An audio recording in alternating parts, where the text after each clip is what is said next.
Bonsoir et bienvenue à votre émission de ce dimanche 6 novembre. À 2 mois des législatives de janvier 2023, les partis politiques de l'opposition sont toujours dans le couloir de la mort, ne sachant à quelle sauce ils seront mangés.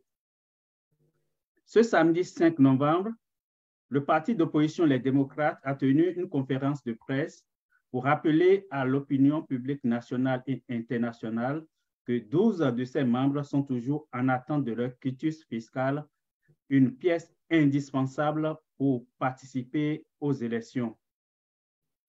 Face à ces incertitudes pour les partis d'opposition, plusieurs Béninois se demandent si l'on s'achemine une fois encore au scénario macabre de 2019 où l'exclusion des partis d'opposition a conduit au tir à balles réelles sur des populations civiles. Pourquoi la participation aux élections au Bénin est devenue un chemin de croix? Quelle crédibilité accorder au processus en cours?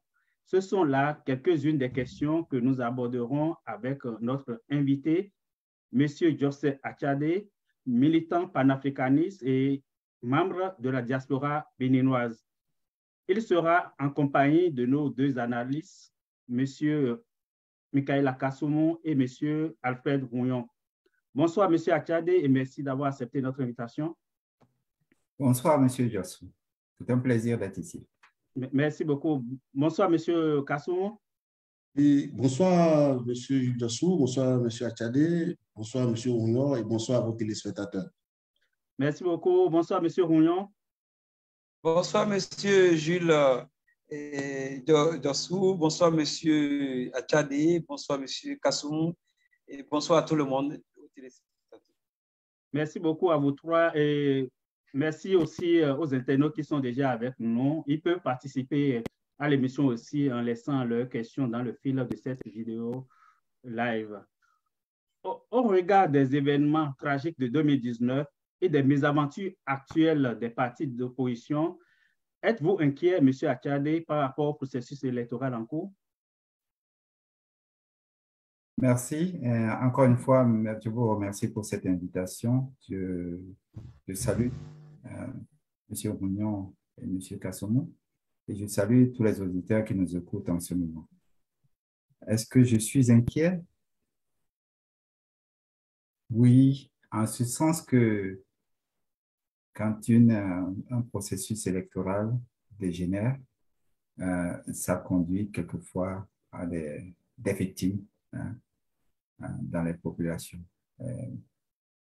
De notre côté, on a déjà vu ce scénario, on connaît les acteurs, on a déjà connu des circonstances similaires et à quoi ça a conduit. Donc, on n'est pas surpris un peu de ce qui se passe en ce moment. Et en réévaluation de cela, on peut considérer qu'il n'y a pas vraiment de situation à laquelle nous ne devons pas nous attendre ici. Il s'agit de se préparer et de garantir ceux qui y croient au processus électoral et ceux qui n'y croient pas, d'avoir des positions claires et d'avancer avec les données qu'ils ont pour affronter la situation. Voilà.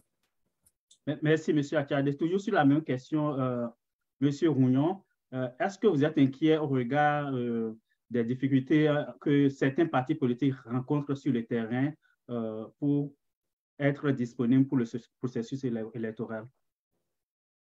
Merci beaucoup, M. Jossou. Et je crois que oui, l'inquiétude est légitime. On se pose beaucoup de questions par rapport à ça. Et quel est l'objectif, quel est le but et quel intérêt il y a à rendre le parcours aussi difficile pour des concitoyens. Nous ne sommes pas dans un match de football avec des adversaires ou bien nous ne sommes pas en conflit avec d'autres pays pour des raisons de ressources qui se font rares. Nous sommes juste en politique. Et quand on parle de politique, nous sommes normalement sur des terrains de développement. Voilà, on veut bien se construire ensemble et on veut se développer. Et puis, on se mène des guerres intestines inexplicables juste pour des questions de leadership, de qui va rester à la place de tel. Et on en arrive à se créer tellement d'ennuis inutiles. Moi, je crois que c'est pas nouveau. On a vécu pire. Et quand on sait comment ça commence et la suite, je me demande si les gens veulent défendre la justice, s'ils veulent défendre leurs droits, ça va nous conduire encore à des phénomènes pires que ce qu'on a connu en 2019. Parce que là, je crois qu'on peut appeler de récidivisme.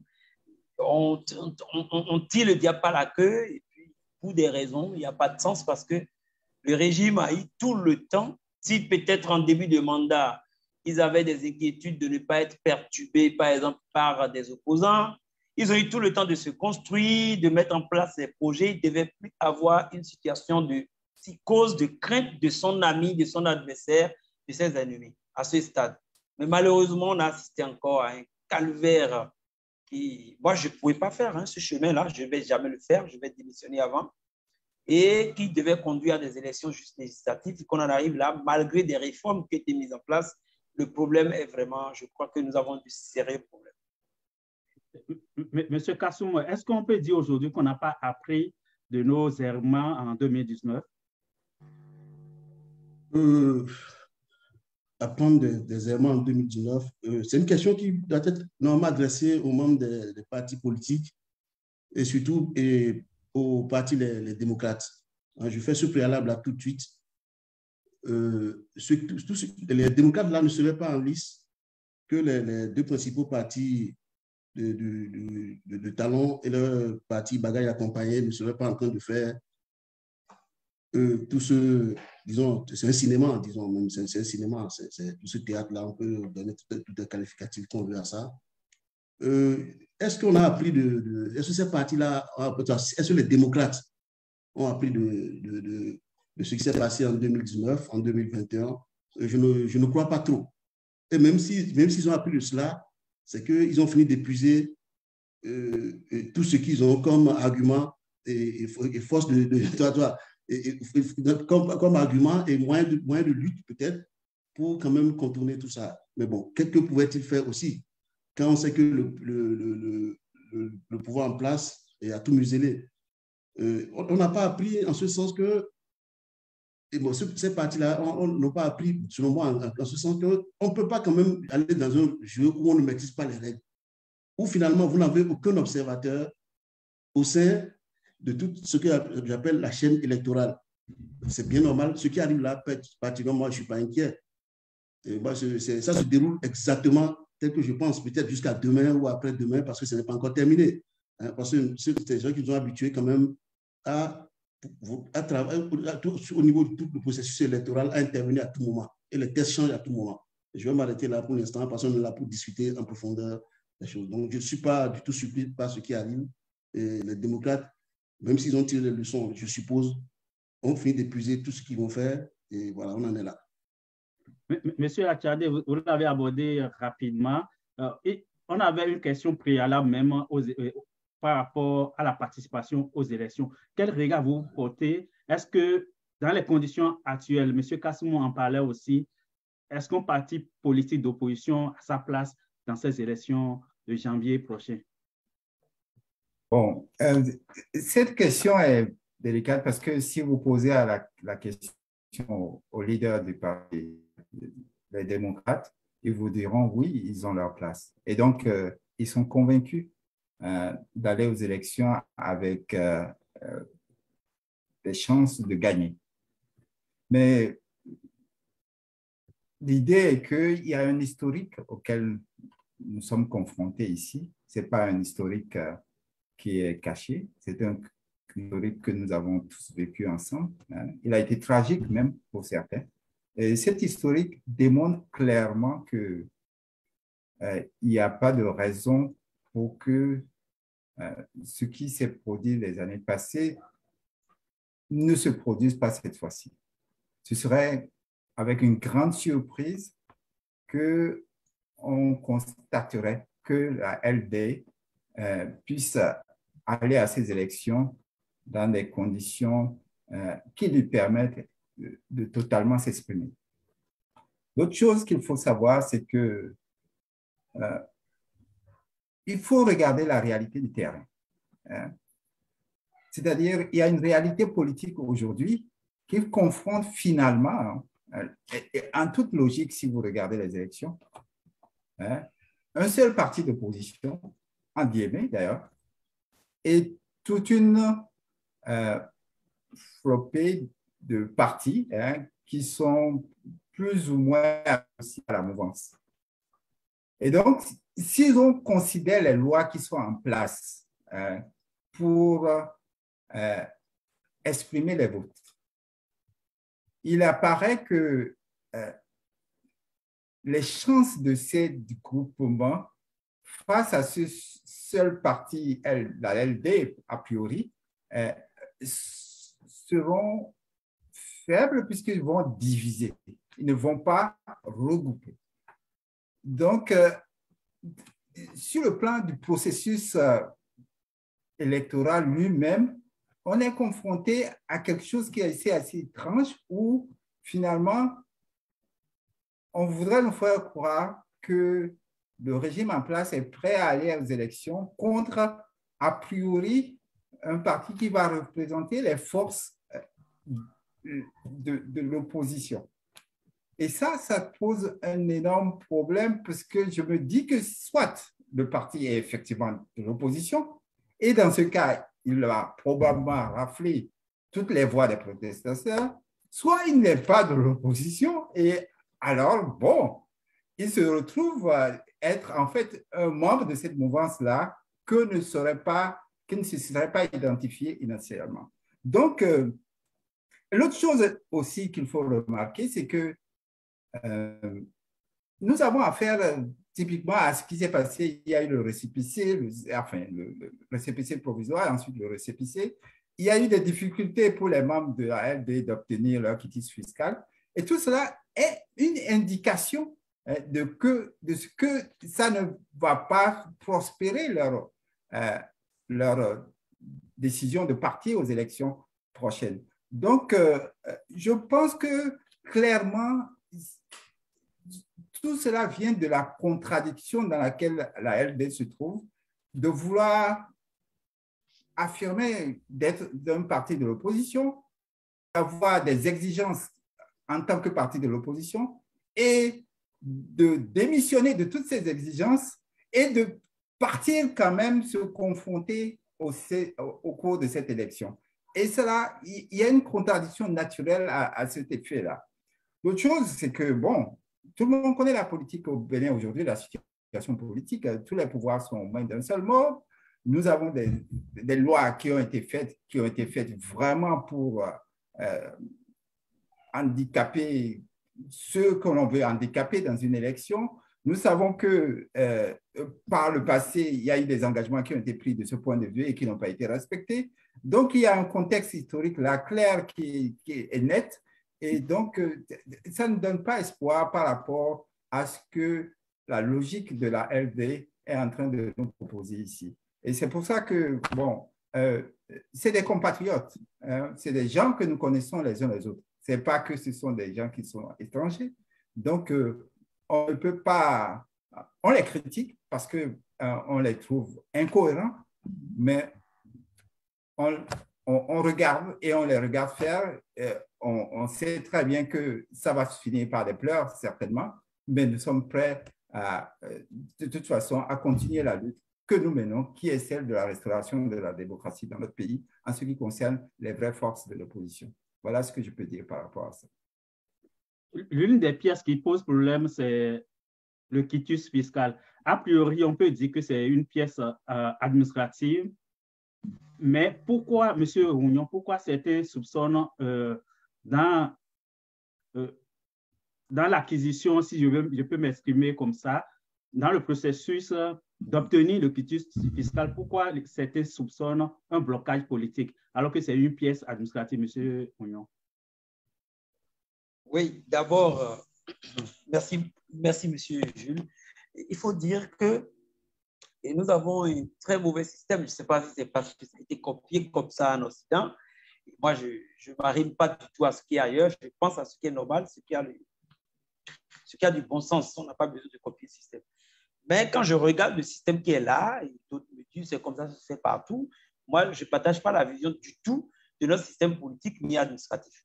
Parce que si nous voulons un pays, et nous voulons construire un pays où on se respecte, on ne devait pas, c'est-à-dire des postes techniques comme ça, comme la direction des impôts, un truc où tout le monde est imposable. Il n'y a pas un citoyen qui n'est pas imposable au Bénin. Ce n'est pas parce qu'on est au pouvoir, on est à l'exécutif qu'on n'est pas imposable. Donc, c'est tout le monde qui est imposable, mais que ce soit les politiques qui décident de l'arrivée, de la nomination de ces gens, comment on appelle, de ces gens d'expertise dans le système, je crois qu'on a très mal pensé notre système. Nous-mêmes, quoi, en tant que Béninois. On ne peut pas vouloir parler de démocratie, vouloir parler de progrès, de justice, d'équité, et savoir combien l'individu, l'homme est versatile, l'homme est rancunier parfois, cherche à rendre des coups, et ne pas monter un système où le truc est un peu équilibré. Parce que si c'est les politiques qui doivent nommer pratiquement tout le monde dans tous les secteurs, on doit en arriver là. Parce que quand on tombe sur des gens très voraces, qui n'ont pas le bon sens, qui n'ont pas l'esprit de partage, qui n'ont pas l'esprit de démocratie, on va en arriver là. Parce que là, maintenant, quand je me rends compte du système qui est là et ce qui se passe dans l'administration, celui qui délivre le quitus fiscal dépend de l'exécutif. Il ne peut pas se permettre de dire le droit ou bien de se permettre de délivrer des trucs alors que celui qui l'a nommé, c'est-à-dire c'est pas en réalité l'État qui nomme, quoi. On est dans un système où c'est un individu qui prend le pouvoir et qui a le pouvoir de nommer les gens. On n'est pas dans un État. Du coup, si moi je vais sécuriser ma carrière, ma vie, et dans cette fournaise-là, de République en griffe, je vais faire allégeance à qui? Parce que déjà, les citoyens, je ne sais pas s'ils vont peut-être applaudir une action citoyenne qui est bien faite. Il n'y a pas, les gens ne sont pas dans le système, il n'y a pas l'État, il n'y a pas de truc. Donc, du coup, tout de suite, le blocage là, on sent que c'est politique parce que celui qui nomme, il a la main un peu dure. Il regarde tout, il suit tout, il ne met pas n'importe qui à n'importe quelle place. Il a bien dit, j'ai entendu des phrases du genre où on ne peut pas laisser un partenaire politique important parce qu'il n'est pas compétent. L'actuel chef de l'État, il a dit publiquement. Un acteur politique peut être nul, mais s'il est bon pour moi, je le prends, je le nomme. Donc, quand le système est comme ça, je crois qu'on est à terre. Le problème n'est même pas maintenant. Le problème est la conception. On n'a pas la maturité de concevoir quelque chose qui nous règle, qui nous régule. Et comme ça, les gens se sont retrouvés pris au piège parce que même si, visiblement, celui qui délivre le quitus fiscal se permet de vouloir faire les choses selon la déontologie, l'amour du travail, tout ça, il peut avoir des ennuis, il peut même pas, s'il n'y a pas d'ennui, on peut bien lui dire de faire semblant de faire les choses et après, on détourne tout d'une autre manière. On n'a pas de système de contrôle, on n'est pas dans un système qui permet de nous réguler au fait. Du coup, moi, je pense que cette histoire de quitus fiscal est purement politique et on l'a laissé aux mains des politiques et comme la plupart des projets de développement, on l'abandonne aux mains des politiques qui sont toujours dans des querelles infantiles. Moi, je n'ai pas vu un politicien venir au Bénin, par exemple, pour aller de l'avant, pour raccorder les cordes, pour prendre ce qui se passait dans le passé, raccorder, continuer. C'est toujours des conflits à ne pas inimaginables. On n'en a pas besoin dans une république qui veut se construire. Mais voilà déjà qu'au niveau électoral, pour un petit papier qui devait être administratif, l'administration qui devait être complètement indépendante, se permet de jouer le rôle de tri, de sélection, de tester les gens. Donc là, on est complètement à terre, là. On est foutu. Avant, peut-être, ça se faisait d'une manière ou d'une autre. On cachait, on faisait avec hypocrisie. Mais là, on a des gens qui sont très forts, qui n'ont pas foi aux yeux, qui ont tout le pouvoir en main, qui ont du pouvoir. et qui le font, qui dit à tout le monde, n'en déplaise à quiconque. Faites ce que vous voulez, quoi. Et là, on a tout, quoi. Le poteau rose, tout est clair. En fait, ça nous permet même de comprendre la faille profonde du système et de savoir comment concevoir l'avenir. Parce que sans ça, on ne peut pas construire une république. Voilà un quitus fiscal qui est complètement arrimé à la décision d'un individu qui n'est peut-être pas en règle, mais qui décide de torpiller, de tordre de cou à tous ceux qui sont en règle peut-être. Donc, voilà un peu là où ça peut amener lorsqu'on n'a pas un bon modèle de conception. Sur les deux questions, M. Kassomo, est-ce que les partis d'opposition ont raison de faire des procès d'intention plutôt au directeur, au DGI, directeur général des impôts? Et le second volet, c'est sur l'opportunité ou non de participation aux élections. Vous pouvez opiner sur ces deux aspects. Je crois que, personnellement, je crois qu'on est allé très vite. De quoi parle-t-on là? On parle d'élections. Si on interroge les acteurs, qui sont les acteurs? Les acteurs, c'est un patron, son ex-comptable et les partis politiques, donc divisés en deux blocs. Disons pas divisés en deux blocs, il y a les partis, il y a ses partisans à lui et les démocrates. Et si on veut élargir un peu la perspective, on peut même parler encore du front, d'une certaine... du front encore qui a participé en 2021 aux élections encore. Donc, c'est de ça qu'il s'agit, c'est les acteurs que nous avons sur le terrain. Et c'est quoi l'enjeu? C'est le pouvoir. Donc, je dis, on parle d'élections, je situe les acteurs et je dis l'enjeu qu'il y a, c'est le pouvoir. Vous savez, en fond, les gens ont l'habitude de dire, fille est no point, fille est clair for no point. C'est là où on a trébuché, c'est à ça on s'intéresse, que de s'intéresser à là où on est tombé.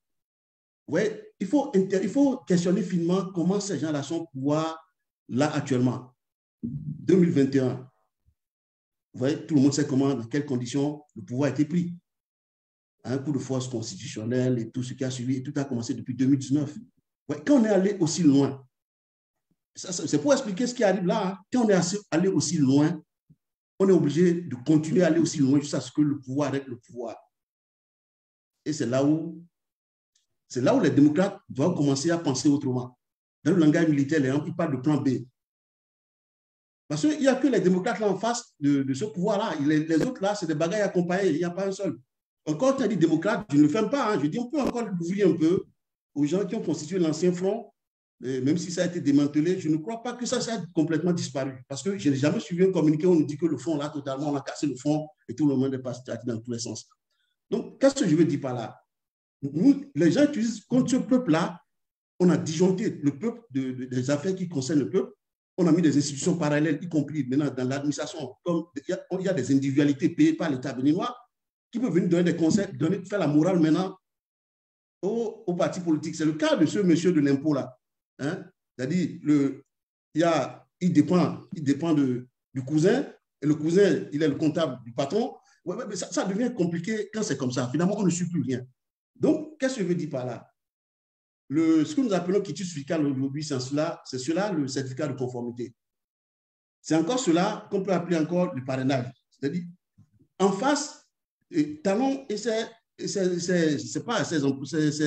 militants, si on peut les appeler comme ça, ils utilisent la même méthode depuis. C'est ça qu'il faut interroger finement. Mais refuser pour dire aujourd'hui, au nom de quoi un fonctionnaire d'État payé par le Béninois, qui, à la limite, encore que lui, je crois que vous connaissez peut-être son salaire. Est-ce que les gens qui sont au pouvoir, les ministres, là, vous connaissez leur salaire? Ils font la morale aux gens par rapport à ceux qui ont payé, ceux qui n'ont pas payé. Donc, finalement, quand on veut s'intéresser tout de suite aux choses sans élargir les perspectives, on ne comprend pas de ce qui se joue. Donc, on est en face des gens qui utilisent la même méthode. On disjoncte le peuple partout, on prend la décision partout au nom du peuple, et quand finalement, à un moment donné, ils pensent que le peuple va réagir, on met l'armée dans la rue. Maintenant, à un moment donné, c'est qu'il faut, c'est de compromission en compromission que nous sommes arrivés là. Sinon, on ne peut pas nier, je le dis tout le temps. On a pris démocratiquement le pouvoir en 2016. Qu'est-ce qui s'est passé en temps jusqu'à ce que là, nous soyons là aujourd'hui? C'est qu'il y a quand même quelque chose qui ne va pas. On ne peut pas imputer ça aux gens qui disent aujourd'hui, nous voulons la restauration de la démocratie. Je l'ai entendu tout à l'heure, je vais parler de restauration de la démocratie. Mais ça veut dire beaucoup, nous sommes quand même le Bénin. Donc, ce qui se passe là n'est pas normal. Ce n'est pas dit que, au nom de quoi le directeur des impôts refuse de donner une pièce aux gens. Non, mais vous dites aux gens, voilà ce que vous devez, Mais est-ce qu'ils ont dit aux gens, voilà ce que vous devez, les gens refusent de payer? Vous avez suivi les communiqués de presse, mais comme moi. Les gars disent, dites-nous qu'est-ce que nous devons, nous allons payer. Nous allons sortir notre chèque et on va payer. Mais on attend demain. Voyez-vous? Donc, et dit que, oui, le quitus fiscal, est-ce qu'on devait aller aux élections? Donc, j'ai déjà répondu à la première partie. Est-ce qu'on devait aller aux élections? Ça pose un problème qui ne concerne que les partis politiques. Je vous assure que vous fouillez quelque part dans les tests là, ils vont te dire si tu ne vas pas une fois ou deux fois aux élections, la troisième fois, on va te rayer de la liste. Parce que finalement, c'est la volonté d'une seule personne qu'on retrouve dans les tests dans notre pays.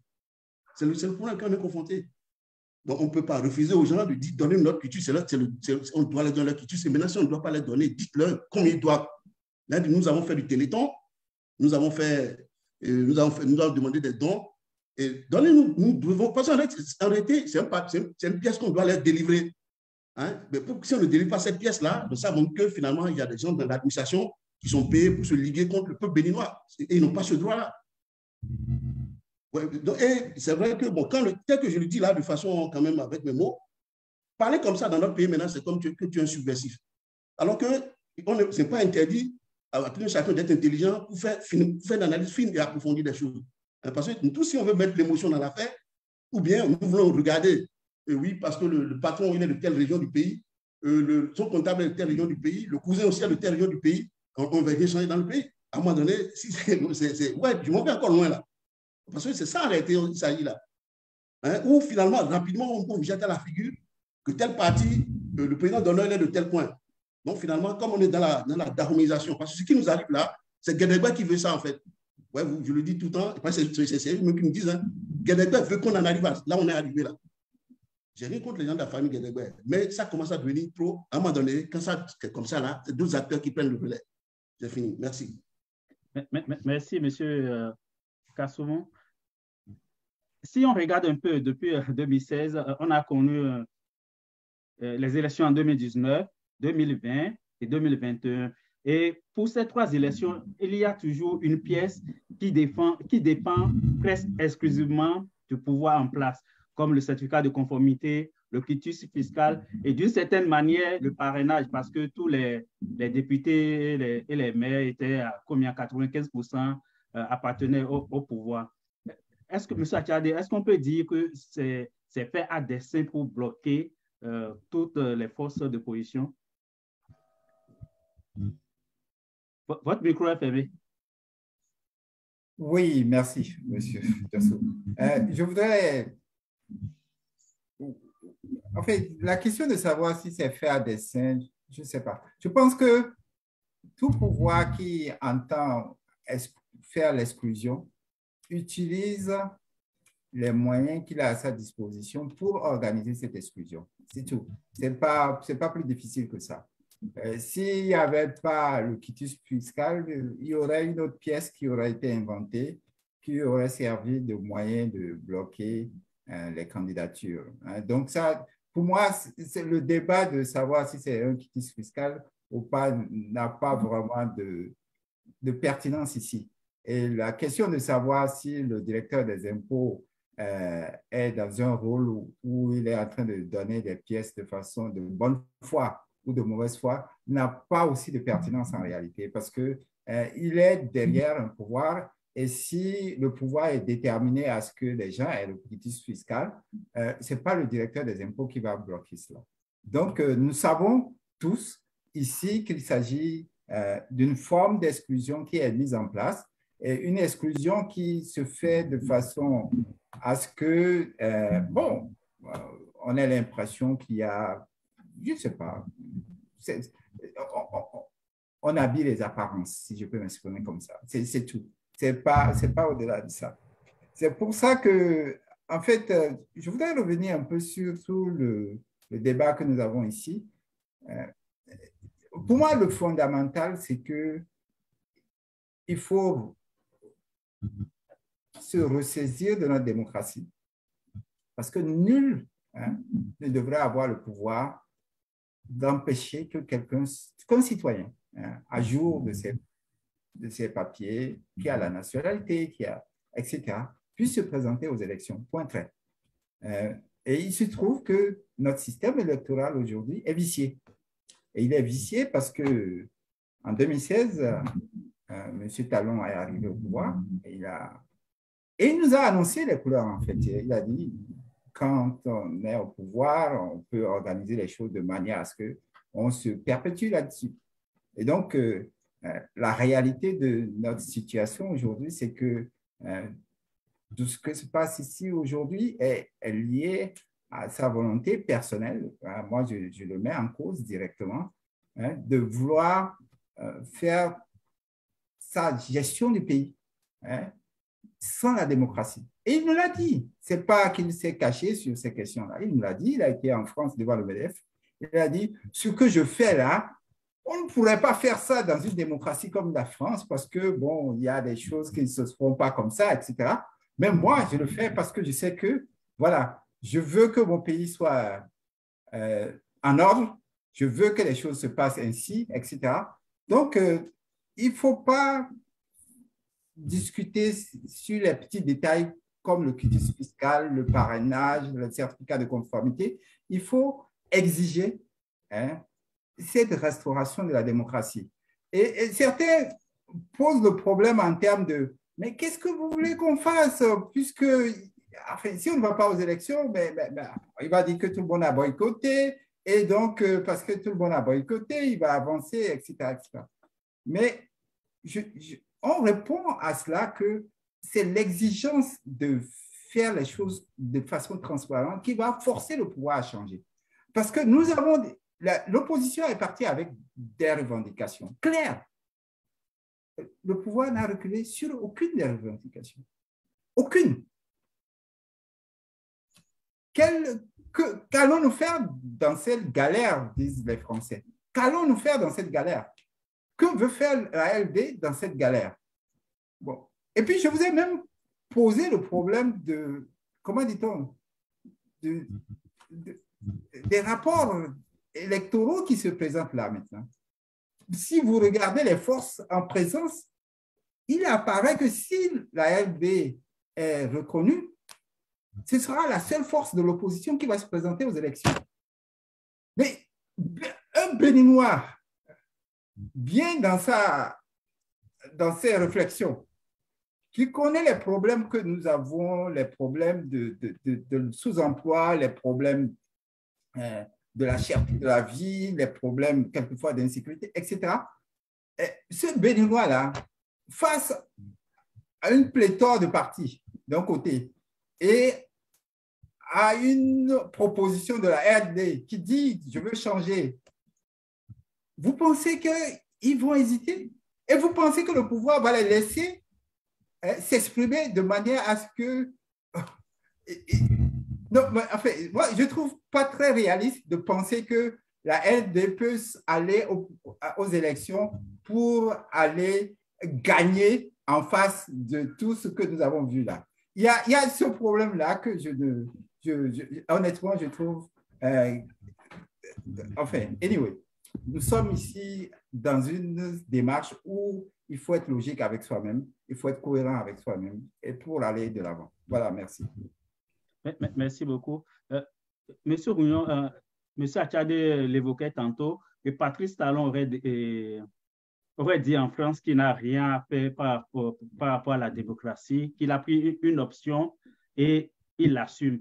Dans ces conditions, beaucoup se posent la question, pourquoi organiser encore les élections si on est sûr qu'à l'avance, ces élections n'aboutiraient ou bien ne seraient pas organisées dans les conditions démocratiques? Bon, d'abord, je remercie beaucoup M. Achade pour son honnêteté, sa clarté. Il rayonne quoi, en lumière. C'est quand on comprend les choses comme ça, c'est clair, hein, on sait comment réfléchir. Parce que quand on fait un mauvais diagnostic, on n'avance pas. Le diagnostic qu'il a fait est tellement bien, je suis à l'aise dedans. Et ça permet de s'éveiller, de réfléchir. Face à la situation, il faut réfléchir, concevoir quelque chose qui tient parce qu'ils ne sont pas invincibles. Non, on est des humains. Et chaque maman porte un bébé et chaque maman met au monde des intelligents. Donc, l'intelligence n'est pas réservée à une météorite donnée. Nous sommes tous bons, on a tous les mêmes potentialités de développement de stratégie. C'est toujours un problème défaillance organisationnelle, tout ça qui fait qu'on n'arrive pas à contrecarrer des systèmes viciés, tout ça. Donc, pour revenir à votre question, je dirais que ça rappelle la problématique excusez-moi, du thème du zinzin. On nous appelle souvent des singes. Et nous aimons vraiment singer. Au fait, on fait ça juste pour être en résonance avec le monde. Vous savez, même la majorité, hein, les gens prennent référence pour 2016. Moi, je prends référence pour 96. Il n'y a rien de bon. On a fait des démocraties, des systèmes de compromission malsaines et des compromissions de... Comment ils font ça? C'est des compromissions obscurantistes. On parle de démocratie publique. Les gens ont fait des négociations comment on appelle, d'arrière-scène et viennent exposer des trucs et les élections partent en couille, quoi. Excusez-moi encore un gros mot.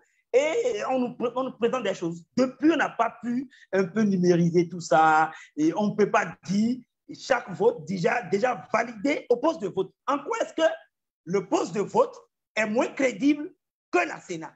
Avec tout ce problème de transport anormal, de transport, de perversion, de versatilité qu'on connaît, qu'on nous connaît nous-mêmes. Une qui quitte Zobodo pour aller à Cotonou, mais tout est faisable. Dans un système où les gens sont misérables, ou même le soldat attend la miette, pourquoi ne pas valider les votes clairement et crédibles dans les bureaux de vote? Non, il faut le faire si on n'a pas la possibilité d'aller au numérique. Donc, c'est pour vous dire que les gens font encore les élections. Pourquoi? D'abord, c'est un vide-grenier. On vote un gros budget, rocambolesque. Personne ne contrôle les budgets d'État ni les budgets d'élection. Tu as le pouvoir, tu dis c'est 10 milliards, qui va te poser des questions? Notre grand-papa là, qui est père à son âme, disait qui a perdu son 10 milliards. Donc, vous voyez, on est dans un de patauge. Moi, je n'ai pas vu de modèle dans le système. Du coup, il faut faire semblant d'organiser des élections, de faire courir des individus, 2 ou 3 individus sur le terrain, créer des foules et montrer à la communauté internationale qu'on a fait la messe électorale. Sinon, en réalité, tout ce qu'on dit là est là. On n'a pas besoin des élections pour continuer avec le système qu'on a là. Mais il faut singer pour prouver au monde, pour être en résonance un peu avec les réalités, les tests commodes qu'on a mis un peu dans des papiers bizarres, disparates dans le monde, pour montrer qu'on a fait l'élection et que la communauté internationale n'a pas le droit de venir tergiverser dans les problèmes intérieurs des pays. PAP, c'est ce qu'il a fait. Bon, ceux qui sont là sont le reflet de la population, c'est le représentant de la population. Tout le monde s'était, pourvu qu'il n'y a pas de mort, trop de morts, c'est bon. Sinon, en réalité, c'est pas mieux quand on est sincère avec soi de dire plus d'élections, je suis au pouvoir, je suis un dictateur, je ne veux pas d'élections. Et on sait qu'on a affaire avec ça. Mais vous voyez, dans tous les pays, comme la Côte d'Ivoire, comme le Togo, on fait semblant d'organiser encore des élections pour créer cette frénésie populaire qui n'a même plus sa place, pour juste singer, puisqu'on nous a traité tout le temps de singes, dans la bananerie, on va singer pour faire croire qu'on est en élection, alors qu'on ne permet aucune élection, on n'est même pas prêt à accepter que quelqu'un, un autre individu, vienne proposer quelque chose. Et c'est là où je voudrais en venir au point de chute de M. Achadé, que je respecte bien, pour dire, en réalité, et quand on a fait tout ce cycle qu'on a mis, on sait que le système, c'est pour trier, c'est pour bloquer, on va monter de trucs, de critiques, tout ça, et bon, tout le truc est dans la main d'un individu. Et ça m'a échappé ce que je voulais dire, mais en réalité, c'est pour vous dire que pour tout ce qui est électoral, tout ça qu'on est en train de faire, ce n'est pas des choses qui nous ressemblent, ni pour valider un résultat quelconque. Les gens sont là, ils savent là où ils vont, ils ont déjà leur résultat, et ils veulent juste montrer au monde qu'ils sont en train de suivre comment on appelle, j'ai oublié encore le concept, sont en train de suivre, c'est-à-dire, c'est un programme qu'on établit, le monde veut voir ça comme ça. Donc, moi, je pense qu'on doit beaucoup réfléchir, on doit beaucoup s'organiser, pas individuellement, pour concevoir le système qui nous convient. Parce que jusque-là, on n'a pas fait de démocratie. Parce que la démocratie a une base. La première base pour moi, vous voyez, ce n'est pas encore pour tout le monde. Pour moi, donc, un jour, quelqu'un me permettra de le dire ou bien quelqu'un d'autre me relayera.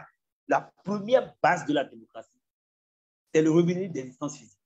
Tant que les gens ne sont pas autosuffisants, basiquement, on ne peut pas parler de démocratie. Tant que les partis, que ce soit opposition ou pas, n'ont pas leur moyen financier qui est souverain, qui vient de l'État de façon dématérialisée, il n'y a pas de démocratie. Donc, ce qu'ils ont organisé là, depuis 1991 là, ou bien c'est pas si c'est 90, en train de faire les histoires là, ces gens-là ne nous ont amenés sur aucun bon chemin.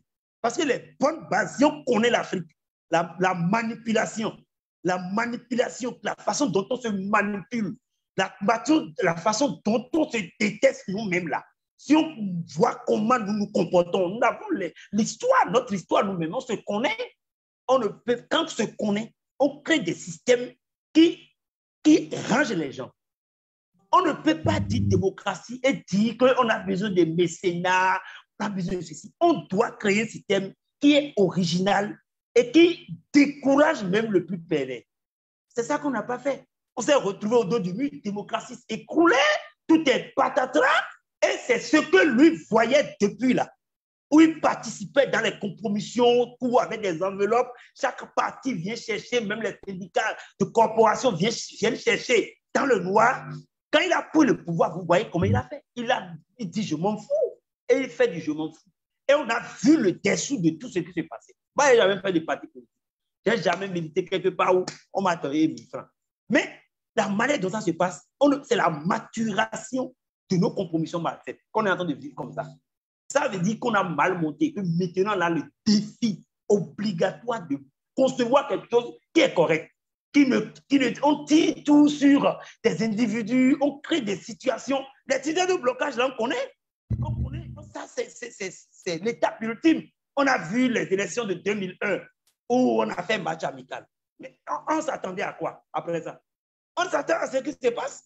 Parce que le système va se pervertir, comment on appelle? Ils vont l'améliorer. Tout est perfectible dans le mauvais sens comme dans le bon sens. Quand on a fait match amical, combien de personnes se sont soulevées? Match amical 2001, c'est élection ça. Quand on est revenu en 2011 là, 2011 là, ce qui s'est passé là, c'est normal. C'est sa maturation qu'on a eu en 2021. Donc, les choses comme ça, il ne faut pas aimer le mal. Lorsque le mal est n'importe où, il faut décanter le mal. Et il faut combattre le mal. Parce que c'est une toupie corrosive. Et ça revient à n'importe qui. Le mal ne choisit pas de camp. Donc, moi, j'ai vu que les erreurs là étaient vraiment des anciennes erreurs. Et celui qui est là n'est pas tombé du ciel. C'est un élément du système. Et que les gens consultaient. Alors qu'aucune loi électorale n'a dit, aucune constitution n'a dit d'aller consulter des privés pour faire des élections, pour faire tout ça là, pour prendre de l'argent, pour faire les campagnes. Et les gens nous ont conduits à une société de barbares. Là, on est dans la barbarie. Parce que lorsque vous ne savez même pas en qui la Providence a mis la solution et que vous bloquez des individus, ne sachant pas le pédigré des gens, le contenu génétique des gens, la mission des gens, et vous venez bloquer, mais ça veut dire que vous avez tué toute une nation. Peut-être que notre délivrance est dans l'opposition, dans les gens qui se positionnent là, qui se découragent. Et vous restez dans votre place et vous venez bloquer alors que vous n'avez pas. Vous n'êtes pas en train de soutenir tout le monde. Vous n'êtes pas le papa de tout le monde. Vous n'êtes pas le directeur de tout le monde. Vous ne donnez pas de salaire à 12 millions. Vous ne sauvez pas le peuple. Vous êtes dans votre camp, dans votre système, dans votre conception. À partir de ce moment, vous n'avez même pas le choix. Laissez les gens, c'est un pays, ce n'est pas une société. Laissez les gens aller aux élections, venir s'exprimer, venir proposer. On est dans des pays d'urgence. On a besoin de propositions, de réflexion. Et un individu reste dans son point bloc pour des enjeux de frénésie politique. Donc voilà ce que je voudrais dire. J'ai été, excusez-moi. Oui, merci, monsieur. Voilà. Okay. Avant de poser la prochaine question à M. Kassoum, je voulais rappeler aux internautes s'ils ont des observations ou des questions à nos invités, ils peuvent laisser dans le fil de cette vidéo live et je vais pouvoir relayer ces informations à nos invités. Donc, plus tôt dans l'émission, M. Kassoum parlait de la chaîne électorale qui est détenue par une seule personne. J'ai entendu aussi, j'ai écouté M. Jean-Baptiste Elias dans la semaine qui parlait de l'audit de la liste électorale et M. Achadé a parlé tout à l'heure aussi des revendications de l'opposition. Aucune de ces revendications n'est satisfaite à ce jour. Et malgré ça, on s'engage dans un processus électoral. Est-ce que nous sommes dans une fuite en avant, M. Kasson?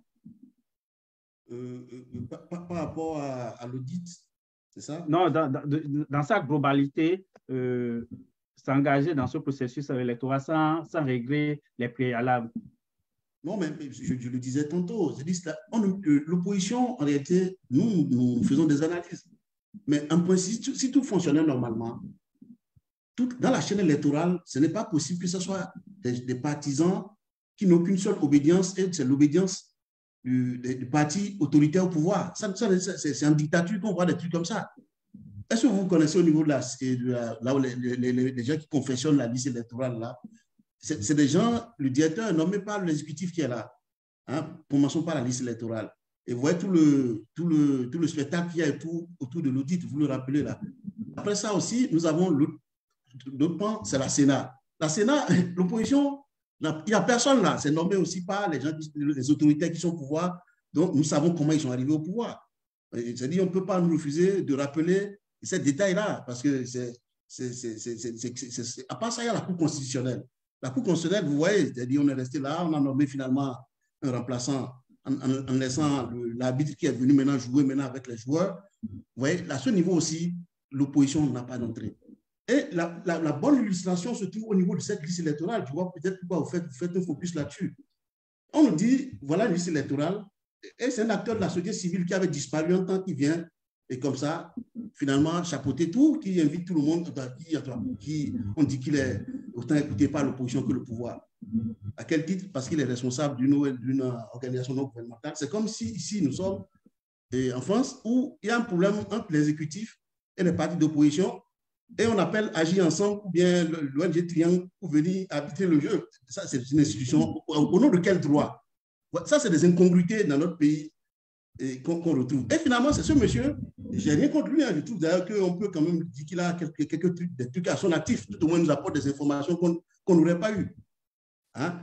Donc, et dans ça, finalement, on ne sait même plus. Finalement, ce n'est même pas une élection pour commencer, comme on l'a rappelé. Il n'y a pas d'élection. Et comme vous le dites aussi un peu plus loin, si le pouvoir en place, les autorités en place, pouvaient se passer des élections, ils allaient se passer des élections. Mais malheureusement, pour eux, le Bénin n'est pas déconnecté du monde qui l'entoure, et ils ont des engagements aussi vis-à-vis, peut-être par rapport à d'autres États. Mais c'est à ce moment précis que les autorités au pouvoir se rappellent qu'il y a quelque chose qu'on appelle le peuple. Donc, il faut créer des semblants d'élections pour que le peuple puisse arriver. Parce qu'ils se rendent compte à ce moment-là qu'il y a une différence entre la foule du dictateur et le peuple souverain. Donc, c'est ça. Donc, tout ce qui a constitué, tout le spectacle autour de la liste, Jean-Baptiste Elias nous dit, non, à aucun moment, les techniciens qui étaient là, les ingénieurs n'ont pas pu avoir accès à la base de données. Hein? Et en même temps, on revient nous dire encore que, bon, malgré tout, on ne peut pas faire autrement. Il faudrait qu'on aille aux élections. Ça montre qu'il y a un gros problème. Déjà, si sur la liste, on s'entend pas, il y a des morts, on va avec des morts. Il y a des gens qui portent, 3 personnes, par exemple, on dit qu'ils portent le même nom. Et tout ça, on ne décante pas tout. Vous appelez les gens pour venir faire un spectacle d'audit. Tout le monde sait que c'est qu'on audite. Hein? Ce n'est pas qu'on vient là, on vous a validé tout ce que les autres disent pas. C'est comme si, finalement, on n'a rien fait. Le problème est plus large que ça. C'est carrément, c'est de savoir à un moment donné, comme le monsieur Achadé le rappelle, les gens disent qu'ils ne sont pas en démocratie. C'est vrai que l'idéal aurait été qu'on n'organise pas d'élection. Ça s'entend. Quelqu'un qui dit qu'il n'est pas en démocratie, qu'il fasse ce qu'il fait là, c'est qu'il faudrait s'attendre à ça. Donc maintenant, il va falloir développer autre forme d'action. Hein? Toute action n'est pas violente. Nous sommes quand même le Bénin qui avons expérimenté ce modèle démocratique-là jusqu'à peu de contraire. Moi, j'attends qu'on m'apporte un autre modèle démocratique qui soit le meilleur modèle, hein, avec ça ses faiblesses. Mais ça a quand même l'avantage de dire on va écouter au moins le peuple. Là, maintenant, on a disjoncté le peuple. C'est ça, nous sommes confondés dans notre pays. Donc, que nous ayons une liste électorale qui n'est pas fiable et que nous ayons un Sénat qui n'est pas un Sénat, un constitutionnel qui n'est pas un constitutionnel, ça va de soi. Donc, finalement, nous sommes allés même plus loin que le PRPB. Là, nous sommes là, dans ce pays-là. Parce que c'est la même personne, mais s'il ne te tient pas dans ton boulot, on t'attend au niveau du dispositif fiscal, on t'attend de partout. Et de compromission en compromission, comme nous le disons, beaucoup l'ont répété là, c'est ça qui nous amène à ça. Donc, il va falloir qu'à un moment donné, au-delà des émissions que nous faisons, que les partis politiques veulent bien aller aux élections, ce qui est leur droit, on ne peut pas leur refuser ça, mais il va falloir à un moment donné s'asseoir pour dire, mais il ne faut plus jamais ça. Cela, on va attendre, mais quel mécanisme? Je ne crois pas que ça soit laissé aux seuls politiques. Parce que s'ils pouvaient trouver une solution, il y a longtemps qu'ils ont trouvé une solution. Voyez-vous. En plus même, je ne sais pas, bon, c'est ce que M. Achadé dit. Finalement, c'est les mêmes personnes que, bon, on les connaît, ils ne sont pas tombés du ciel, quelqu'un l'a dit vite fait. Finalement, toute personne même qui dit, bon, je dois aller aux élections avec une force donnée, on commence maintenant à le soupçonner d'être de l'autre côté. On ne sait même plus, finalement, la ligne de démarcation n'est plus trop nette.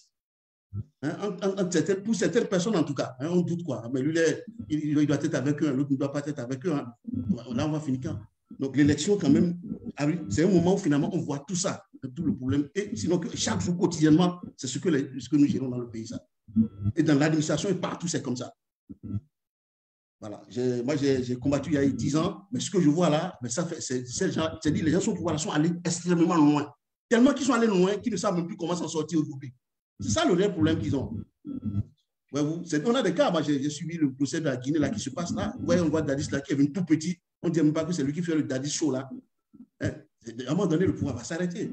Mais il faudrait que les gens travaillent quand même à dire, mais finalement, il faudrait qu'on commence à passer à autre chose. Et comment? Parce qu'ils ne sont pas tombés du ciel et ça ne va pas tout continuer comme ça. J'espère avoir répondu à votre question.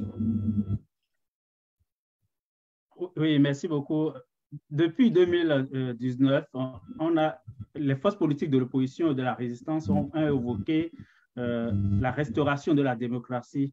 Et on suppose que le parti, les démocrates, le parti a choisi l'option des élections. Monsieur Achadé, est-ce que lorsqu'on écarte l'option des élections, est-ce qu'il y a une autre voie pour pouvoir rééquilibrer les forces politiques en présence au Bénin?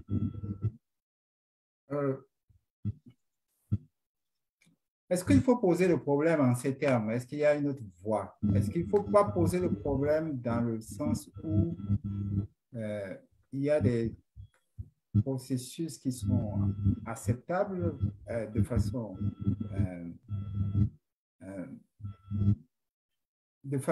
à ce que toute notre nation, puisque, en fait, avant d'y arriver, je voudrais revenir un peu à l'intervention de M. Ougnon.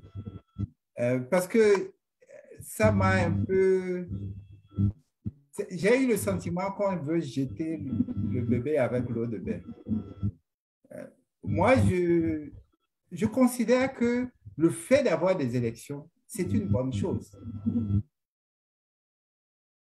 Ce n'est pas les élections que je souhaite, ça. Mais le fait d'avoir des élections, c'est une bonne chose. Et je dis que ce qu'il a abordé dans son exposé, c'est aussi la question de comment nous prenons en charge notre société et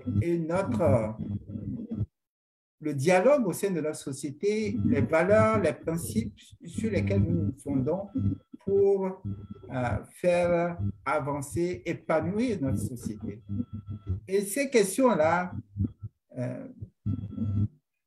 il a même été plus loin puisqu'il a parlé du mal et du bien.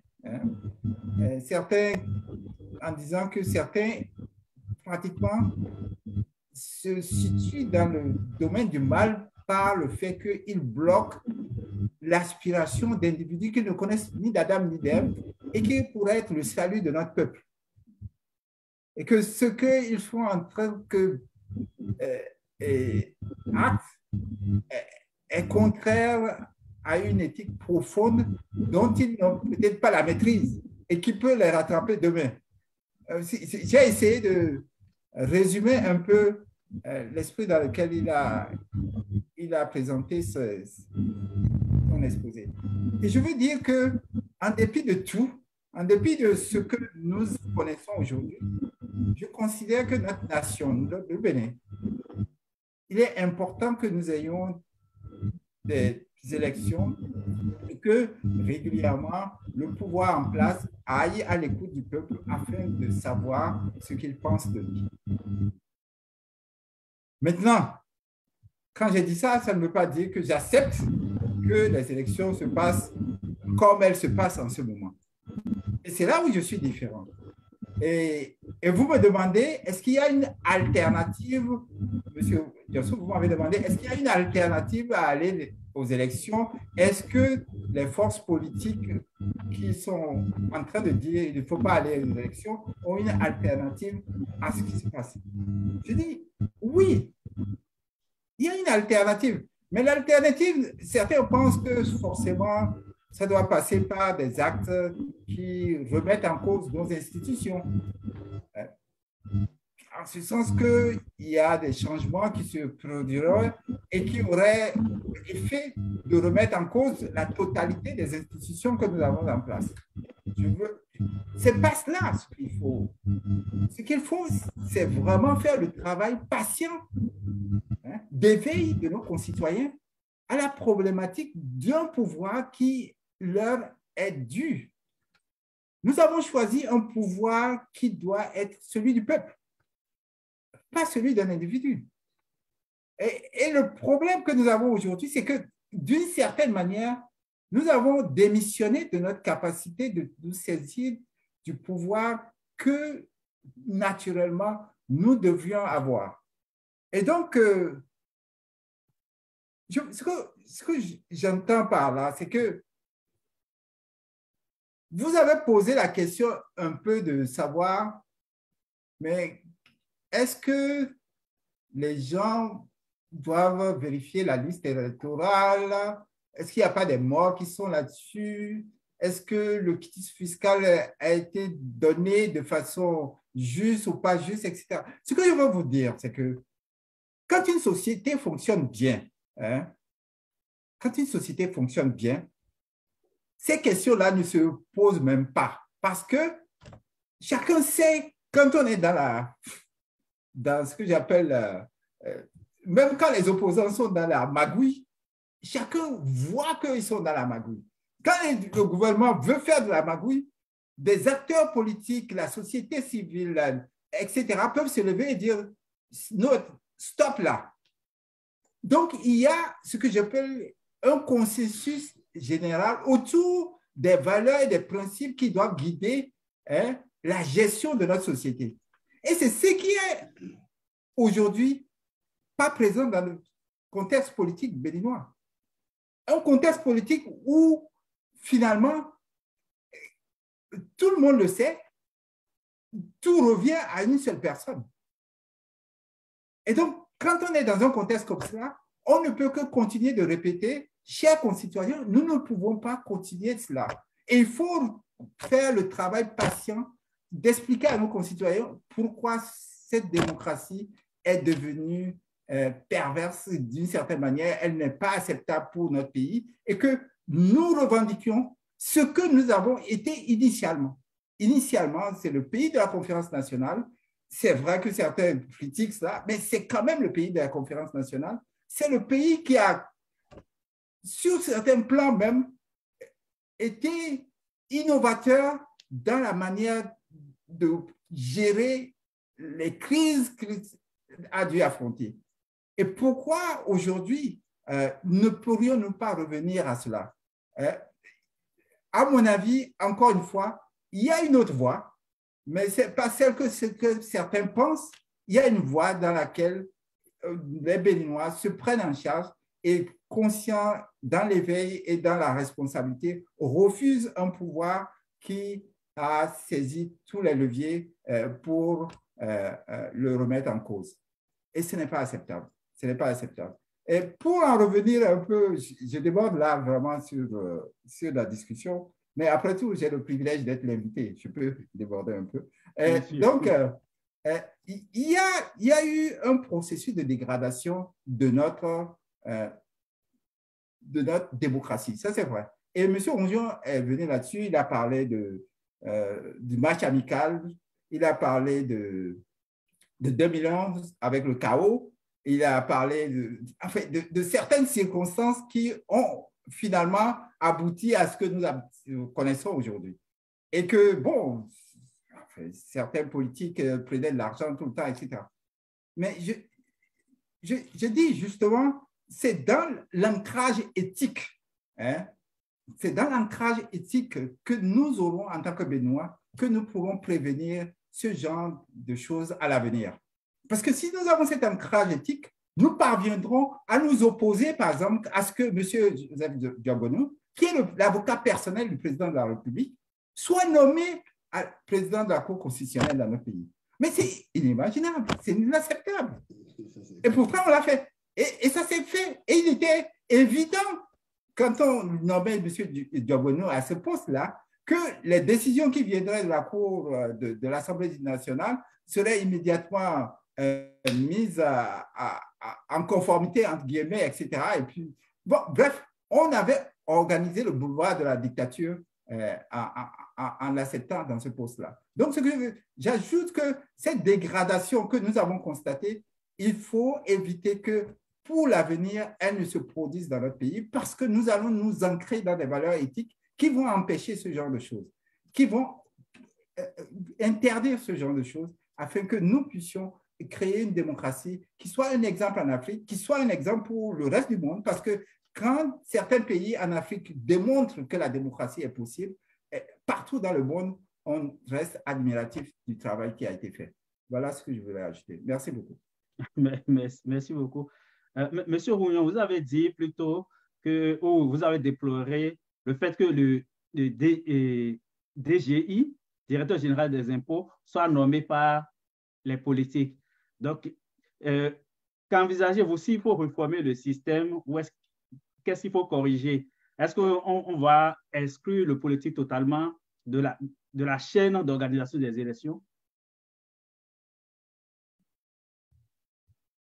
Ah, votre micro est fermé, monsieur Rougnon.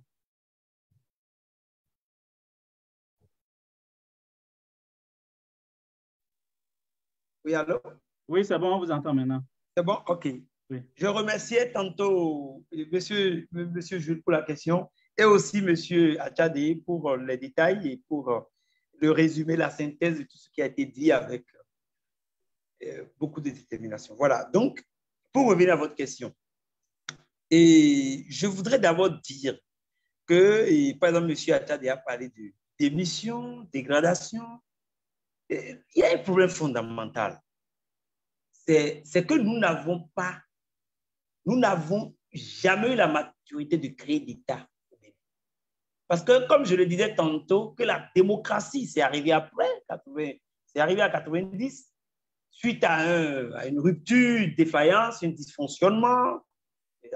Notre système est arrivé à... C'est un système qui est laissé avec son boulevard aussi, avec tous les slogans du monde, qui a vraiment atteint son apogée. Et la démocratie est arrivée. Mais il y avait un problème d'absence d'État. Parce que, comme je disais, la démocratie est liée au revenu d'existence physique. Quand on veut que ce soit démocratique, on met tout le monde à un standard de vie où tu sens que tu as une fibre patriotique qui te permet d'exister dans le pays. C'est un territoire déterminé. Et qu'est-ce qui te lie au pays? Il n'y a rien qui lie au pays, à part les fonctionnaires qui ont le salaire. Un Béninois est un Béninois, c'est-à-dire tout Béninois est un existant et qui a besoin d'un... Il n'y a pas que des droits, il y a aussi des gains quand on est citoyen. Et lorsque c'est un État qui est gouverné, qui glane des impôts, si même c'est pire, on fait que faire des prêts à payer, je ne sais pas quoi, par qui, l'État doit créer une fibre. Le revenu d'existence physique, là, bon, on n'en parle pas, mais c'est la chose fondamentale. Pourquoi je parle d'absence d'État? Et pourquoi je parle de l'absence d'État et je veux la lier à la dégradation et comment on appelle, et tout ce dysfonctionnement. Vous savez, lorsque l'État est absent, il y a des malins dans la République qui peuvent jouer le rôle de l'État, mais sur un casting qui ne va pas du tout avec le développement de l'État.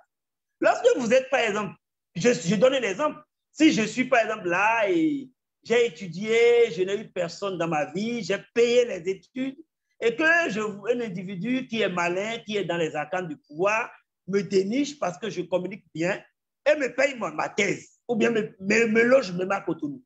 Parce que l'État n'a pas prévu que les gens soient logés, que les étudiants soient logés. Les étudiants n'ont pas le logement. Hein. Le campus d'Agoin-Calavi ne peut pas dire qu'il a reçu 200 000 étudiants, les loge tous. C'est impossible. Ils ne le font pas. Il n'y a pas de prospective. Donc, si vous êtes piégé par des individus comme ça, qui sont malins, qui savent là, ils veulent le récupérer, ils peuvent monter ce système-là, même les avancements des corps de l'armée. L'État a été absent à un moment donné et il faut glisser ton dossier. Il faut quelqu'un qui te pousse mettre de la pierre sur le dossier pour devenir général. Mais quand l'État est absent, c'est ouvert à tout. On ne peut même plus, il n'y a plus d'éthique. Parce que lorsque j'ai dit, je suis devenu président de la Cour constitutionnelle grâce à Jonas. Jonas devient président, mais je sais Jonas. Et j'abandonne l'État. Donc, l'absence de l'État est un gros problème qui n'a pas été défini à la conférence des forces vives de la nation.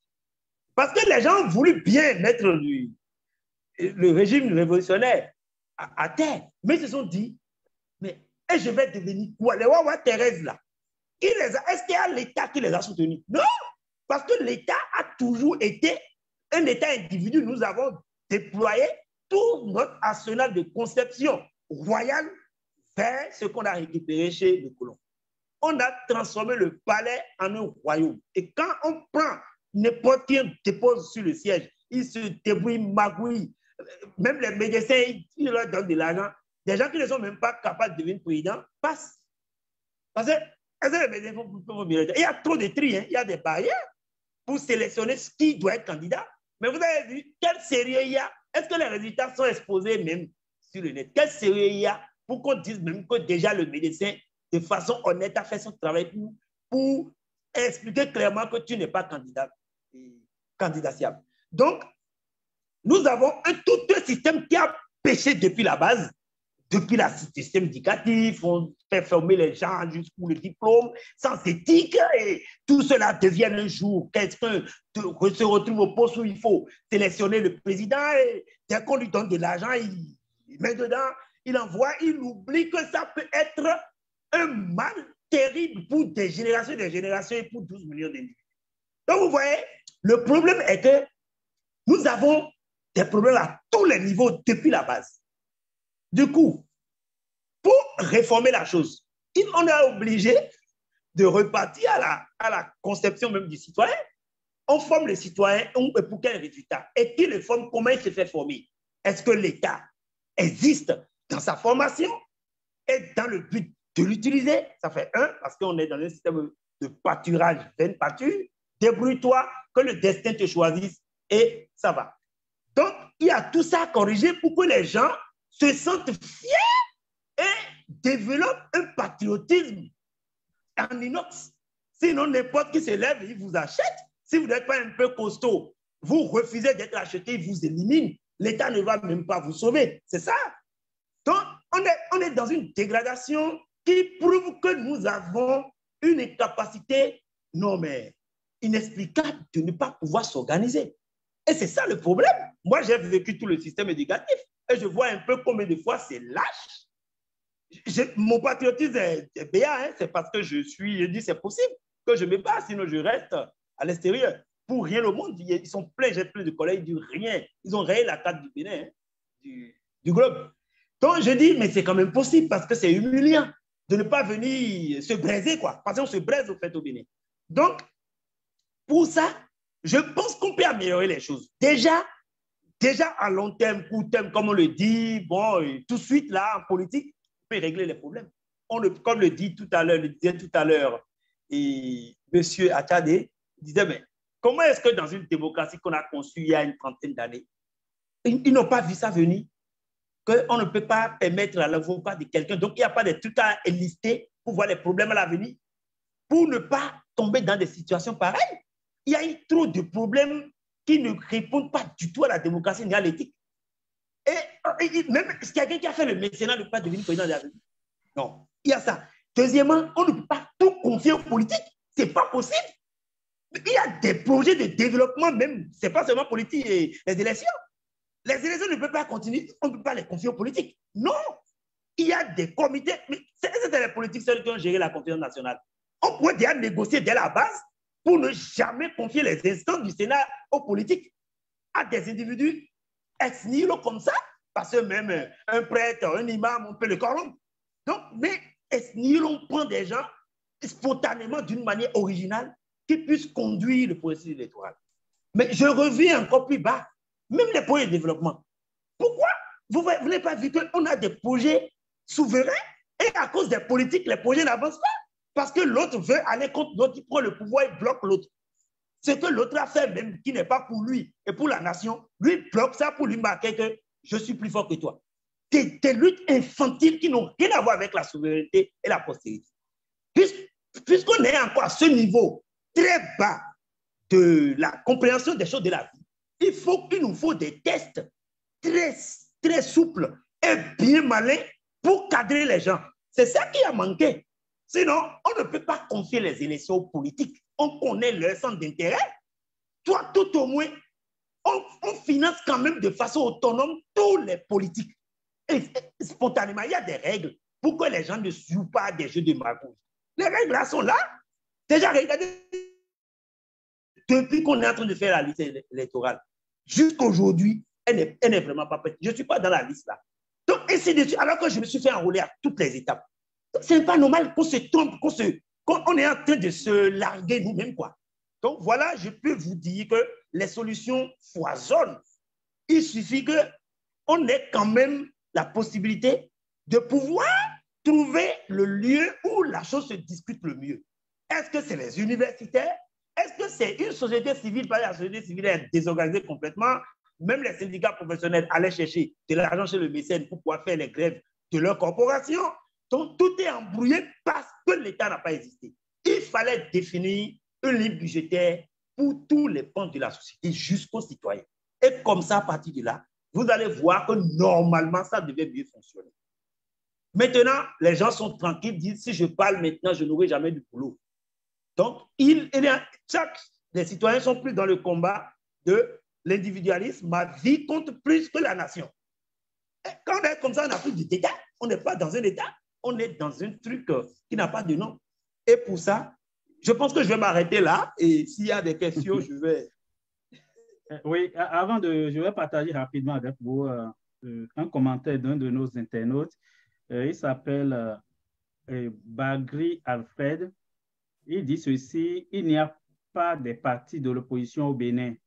Il y a un seul parti de l'opposition et c'est le parti politique les démocrates. Nous poursuivons notre chemin de croix, tout comme le Christ, et nous sommes à la 4e et dernière station par la grâce de Dieu. Ok, c'est juste un commentaire, il n'a pas vraiment posé de questions. Monsieur Kassoumou, au lendemain des élections présidentielles de 2021, ou ce qu'on peut appeler comme tel, plusieurs de nos compatriotes ont été arrêtés, dont les 2 candidats majeurs à cette élection. Et ces deux personnalités sont toujours en prison. Donc, pour certains acteurs politiques, il faut l'entrée des partis d'opposition à l'Assemblée pourrait permettre de trouver une solution pour leur sortie de prison. Pour d'autres, c'est un préalable avant les élections. Où se situez-vous? Où est-ce que vous vous situez par rapport à ce débat? À titre personnel, là, je ne fais pas d'analyse parce que vous avez demandé mon avis. À titre personnel, je voudrais souhaiter que l'énergie qu'on met à combattre quelqu'un qui est resté tout le temps dans le faux, qu'on mette la moitié de cette énergie-là à réclamer la libération préalable, la libération de ces 2 leaders-là. Ça aurait eu beaucoup plus de sens pour le peuple que ce qui se passe là. Ben, voyez-vous, je ne suis pas des démocrates. Excusez-moi, chaque fois de m'arrêter aux démocrates, et j'élargis ça peut-être au front, parce que les 2 candidats que vous citez, là, sont du front. Hein, et je rappelle que je n'ai pas eu un communiqué depuis me disant que le front là n'existe plus. Donc, je voudrais souhaiter que finalement, qu'on fasse de ça des préalables. C'est ce qu'on a fait dans le cadre de la conférence qu'on a organisée fin avril, début mai, et disant que voilà nos préalables, sortir les prisonniers politiques. Et il ne faut même pas qu'on s'arrête souvent à ces prisonniers politiques-là. Il y a d'autres qui préexistent à ces prisonniers politiques-là. N'oublions pas les exilés. Voyez-vous, des familles disloquées. On ne peut pas être vis-à-vis de quelques 3 familles qui prennent le pays en otage Et finalement, tout le monde est obligé de venir lécher les bottes. Et ça amuse finalement tout le monde. Ça devient un jeu, en fait. Ouais, aujourd'hui, on dépend. Finalement, chaque fois, on s'enfonce. Et on va encore même très loin. Hein? Le peuple est suspendu à quelques individus là. D'abord, c'est ce directeur-là. Je n'ai rien contre lui. C'est un citoyen béninois comme tous. Moi, j'ai le droit de citer. Je suis obligé de dire ce qui ne va pas. Et il t'a dit, même si c'est vrai qu'on dit qu'il reçoit l'ordre de son patron, hein, il vient là-bas, il dit ce qu'il veut. Mais c'est normal parce qu'on est allé très loin. C'est parce qu'on a laissé passer cette étude. Et chaque fois, on dit, bon, on est là. Voilà. Le militant FCBE, par exemple, LD, nous sommes à la 4e station. Mais quelle patience! Nous sommes à la 4e station. Quelle patience! Donc, finalement, et encore, bon, lui, il parle comme un religieux. Il a encore une cinquième étape. Mais autant proclamer la royauté. Et nous savons qu'on va le mettre sous l'égide de Guédégué. Et on s'arrête là. Maintenant, il va falloir que ceux qui sont dans cette logique-là nous disent surtout la limite de Guédégué et la limite des autres. Voyez-vous? C'est-à-dire qu'on s'amuse avec le feu dans ce pays-là. C'est des vies qui ont été disloquées, on s'amuse avec ça. Je dis, je ne m'arrête pas à jouer à l'Ivoire, hein, parce que je m'arrête à jouer à l'Ivoire avec 4 mois, non, parce que moi, je suis un pro à l'Ivoire, je ne m'en cache pas. Mais vous m'invitez là en tant qu'analyste, là aujourd'hui, vous me demandez ce que je pense. J'aurais souhaité qu'on mette la moitié de l'énergie qu'on met là pour chercher les quitus là, à sortir ces deux-là. Je ne dis pas qu'ils ne détiennent pas la solution, mais ça aurait parlé au peuple. Finalement, d'autres vont dire, mais pourquoi on lutte finalement? Parce que voilà des gens qui n'ont rien fait. Hein? On a découvert une lettre où on a dit Joël Aïvo, et il y a un discours qui sera lu par 2 militaires qui ont fait un coup d'État, et que la personne qui décrit la lettre, le discours, on dit un intellectuel qui est intelligent, et on dit c'est Joël Aïvo. C'est comme ça Joël Aïvo en prison. Le cas de mais je vous assure, mais vous avez entendu, chaque 2 semaines, 3 semaines, je mets ça dans le circuit. Je mets quiconque au défi. Non, je suis encore plus loin. Que les gens disent, en fait, c'est des gens qui auront toute leur vie sur la conscience des vies qu'ils ont brisées. Vous lui demandez mon avis, je vais vous le dire.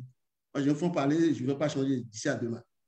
Donc, vous avez des gens, certains même, déjà formés, qui viennent là devant, ils les regardent droit dans les yeux, ils disent, bon, vous avez 10 ans. Quoi. On leur dit, mais où se trouvent les preuves? Ils sont incapables de produire des preuves. Mais comment on peut développer un pays comme ça?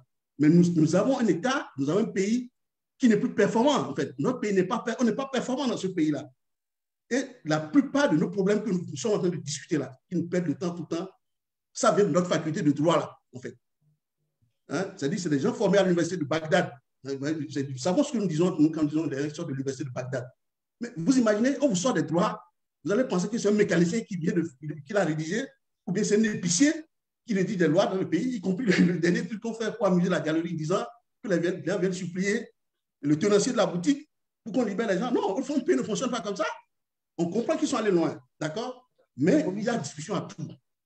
Mais ce qui se passe, je vous rappelle ce procès de la Guinée, où finalement, on a vu un certain monsieur commandant à qui on a chargé de tous les noms.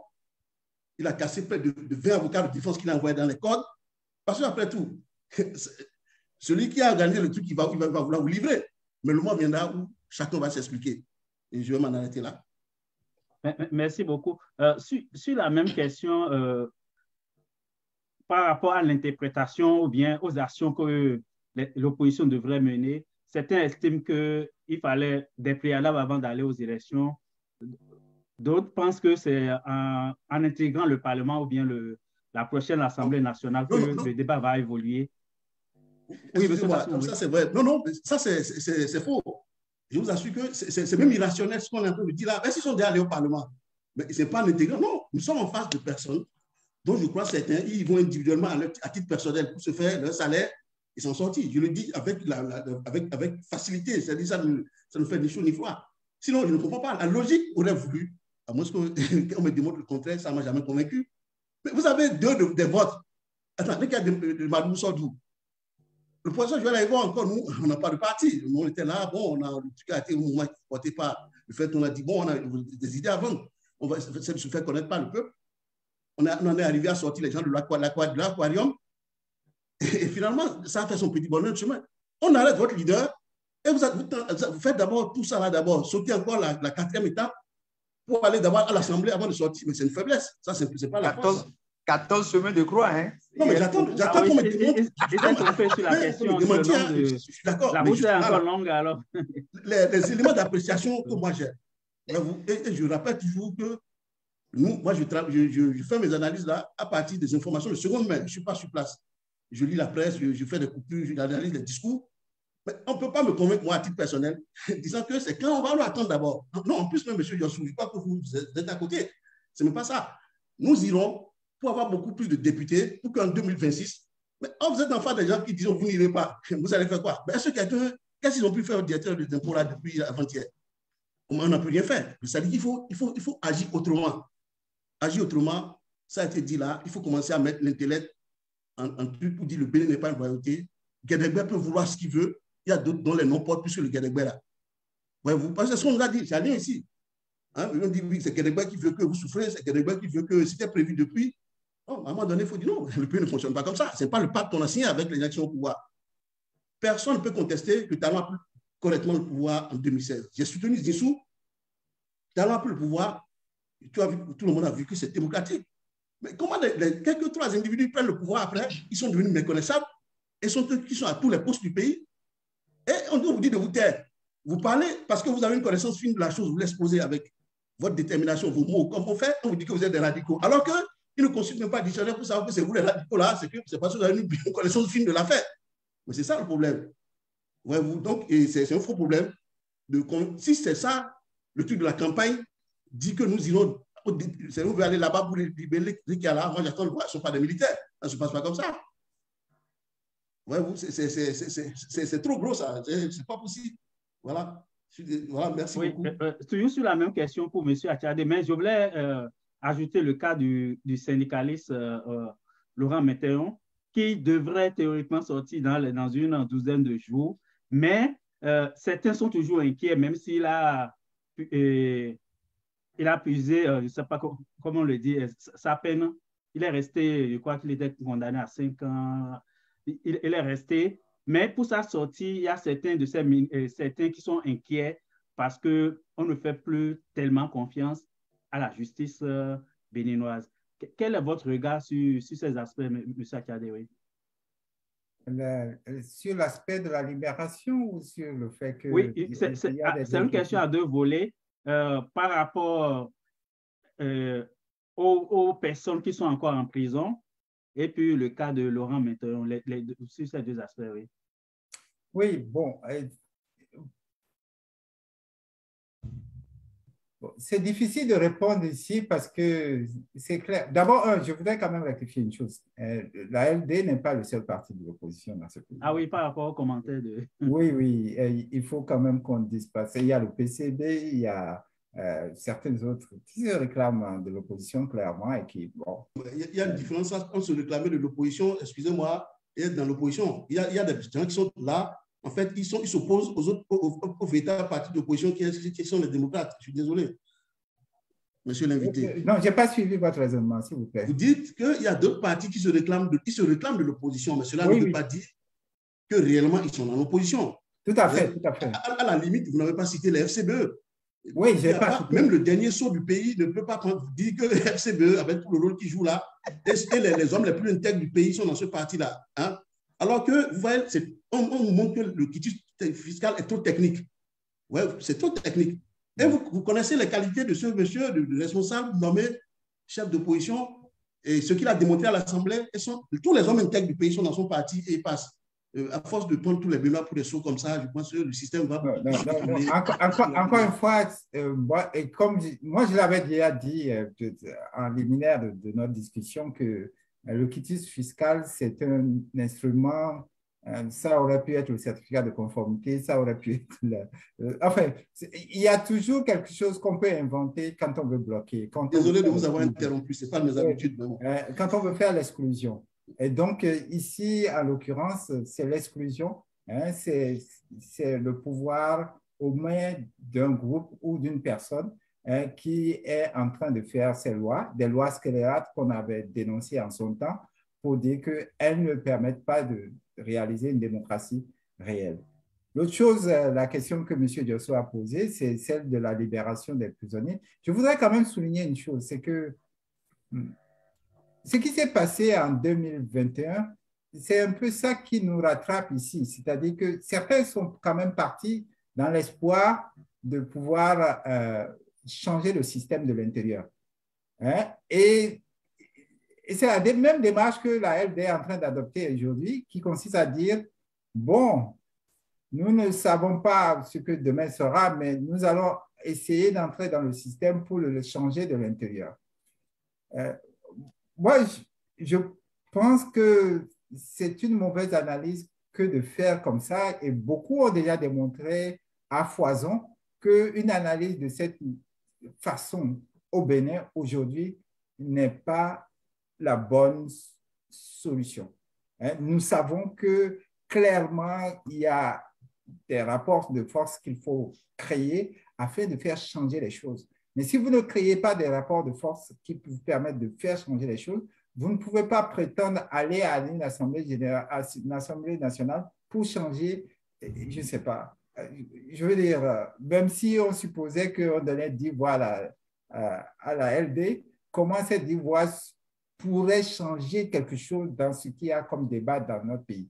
Parce que pour moi, dans toutes les circonstances possibles, je peux imaginer qu'on donne l'autorisation à la LD de participer aux élections, quoique je n'y crois pas beaucoup, parce que ce qui va se passer, c'est que probablement le peuple, enfin, les citoyens qui ont des raisons d'être en colère contre le régime vont porter massivement leur voix vers la LD. Donc, je suis peu enclin à penser que ça puisse se passer. Mais si, dans l'éventualité même où ça se passera, ils auront une portion congrue à l'Assemblée nationale qui ne leur permettrait pas de changer quoi que ce soit à la ligne directrice dans laquelle le régime nous a placés.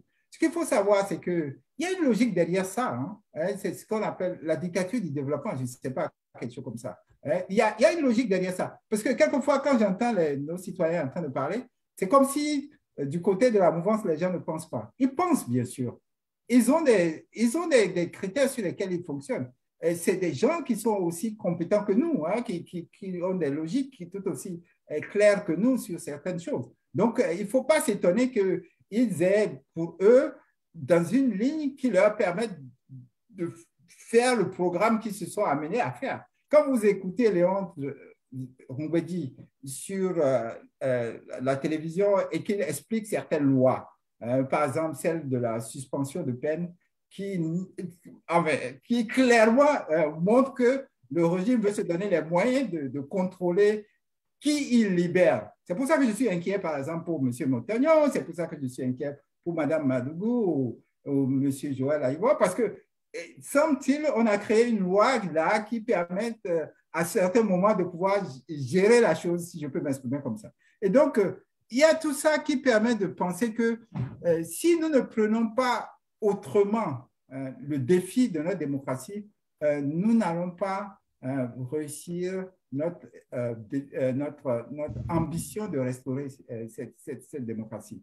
Je voudrais continuer pour dire que cette discussion illustre bien que les nominations, les discours que nous avons, etc., tout cela doit converger vers une attitude de consensus national sur un certain nombre de valeurs.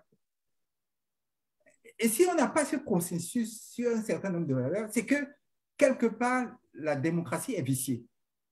Et à un moment donné, dans ce pays, dans notre pays, il y avait un consensus clair sur ce qu'il fallait faire pour devenir président de la République. Il y avait un consensus clair sur ce qu'il fallait faire pour être membre de l'Assemblée nationale. Ce qui s'est passé, c'est que quelqu'un a considéré que parce que lui, il a une ambition pour son pays qui est de telle nature, il faut qu'il change toutes les règles du jeu afin de faire tout ce qu'il veut, au moment où il le veut et comment il le veut. Et sans concertation. Et ça, nous sommes dans une situation qui nous amène à nous dire, peuple béninois, est-ce que nous allons continuer ainsi? Est-ce que nous allons continuer ainsi? Et il faut toujours dire clairement non à ça. Et donc, pour en revenir à la question de monsieur des libérations, pour moi, c'est clair que en plaçant ça comme un préalable, on aurait été certainement plus logique que de partir aux élections aujourd'hui. Ça, c'est certain. Ce serait plus logique. de dire, nous voulons d'abord cela, hein, pour démontrer la bonne foi, hein, du gouvernement et du président de la République, avant de nous lancer dans une élection qui prétendument devrait refléter les aspirations du peuple béninois. Et ce qui est clair aujourd'hui, c'est que ces aspirations ne seront pas reflétées. Ça, c'est certain. Voilà.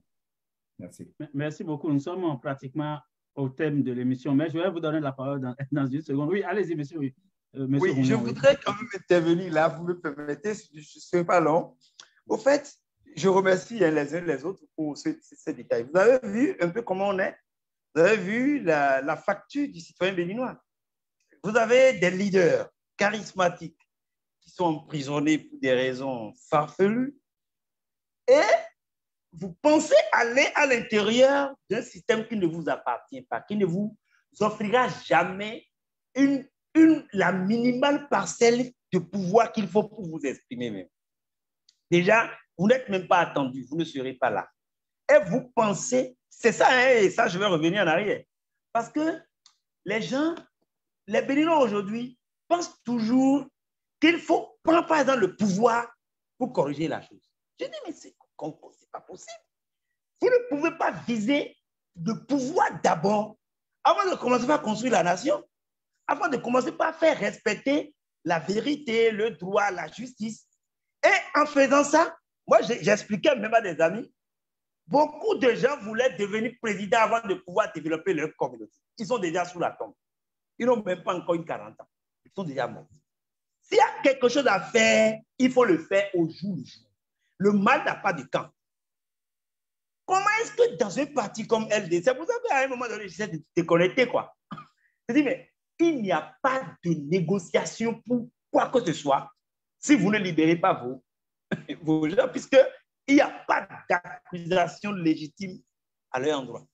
C'est-à-dire, si vous voulez être honnête, formel et fondu dans les citoyens qui sont capables d'aller même se livrer à des balles pour vous, vous devez vous battre pour cet idéal-là.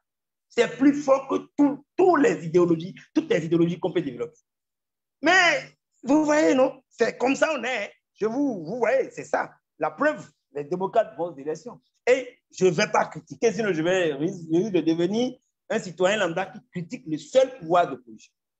Or, comme vous l'a dit M. Achade, c'est la règle de la morale. Lorsque vous vous battez pour le bien, toutes les grâces du monde peuvent tomber dans vos mains. Qu'est-ce qu'ils vont aller faire à l'Assemblée nationale? Libérer les gens là, alors que c'est ça qui a même la libération de la démocratie, la restauration même de la démocratie, c'est aller libérer d'abord les prisonniers injustes. On ne peut pas être dans une république où on parfait d'injustice de façon grotesque et vous continuez déjà.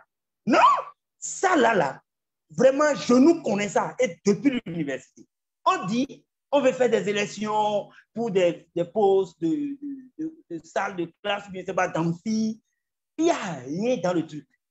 Et les gens se battent, se cognent pour prendre les trucs de FUNEP, fédération, tout ça, sans vouloir, juste la lutte du pouvoir, sans idéologie, sans idéal, sans éthique.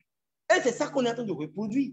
Les gens veulent aller devenir députés, sachant très bien qu'ils ne pourront même pas, parce que si c'était possible, on pourrait négocier avec le chef de l'État. On sait très bien que c'est celui qui a son système en main, qui a ordonné toutes ces arrestations. Et il a dit lui-même, avec les journalistes internationaux, il expliquait comment les valises étaient, tout ça. Et donc, si c'était possible que les gens vous accordent ce crédit-là, vous n'avez même pas besoin de devenir député. Non, vous allez, vous négociez. Le chef de l'État connaît la plupart des gens qui sont là et vous négociez, vous libérez d'abord sur raison d'éthique les gens qui ont été emprisonnés. Maintenant, je reviens sur les gens là-même.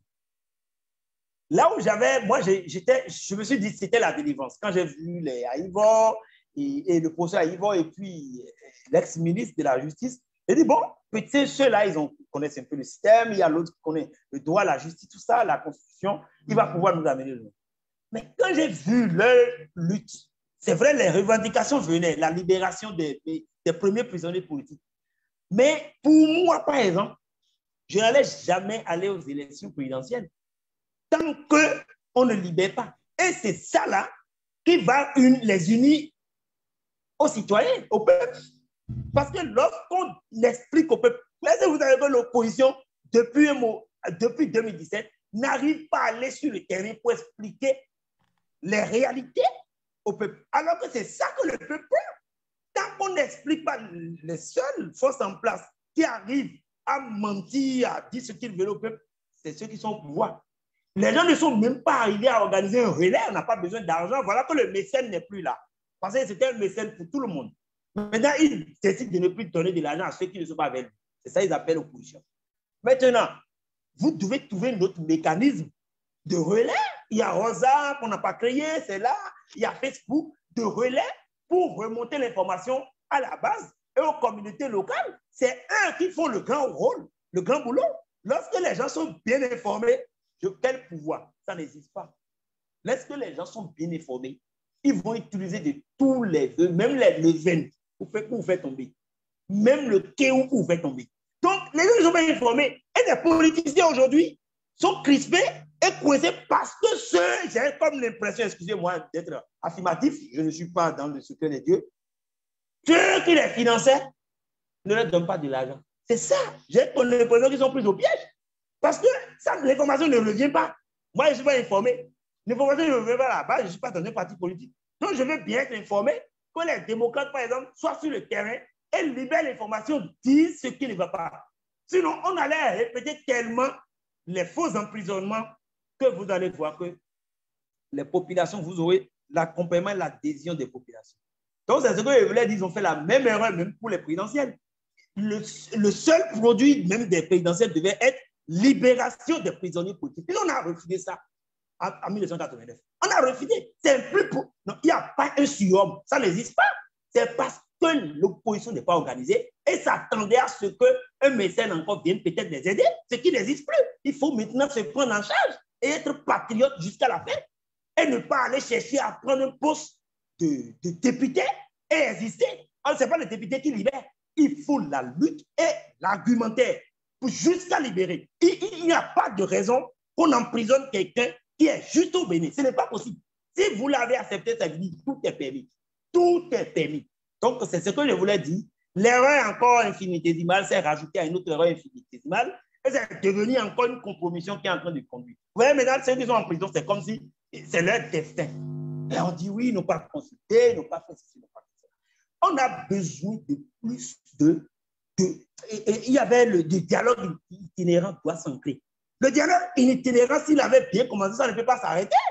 Comment même le professeur Joël Aïvor a été à ce concept très démocratique qui libère aujourd'hui le monde, et ça s'est arrêté comme ça. Le dialogue itinérant devait continuer même si le leader a été piégé par quelqu'un, et automatiquement ça allait libérer plus. Parce que vous voyez, le fait que le dialogue itinérant s'est arrêté comme ça, ce n'était pas un dialogue itinérant. Voilà, donc c'est ce que je voulais apporter pour dire aux gens, aux politiques qui aiment les postes. Oui, monsieur Rouillan, en quelques secondes, oui. 10 secondes pour dire en même temps votre mot de fin. D'accord, mon mot de fin tient là. Il faut que nous en arrivons à nous organiser de façon citoyenne. C'est la lutte citoyenne. Il ne faut pas dire que c'est les problèmes des autres. Il n'y a pas les autres dans la République.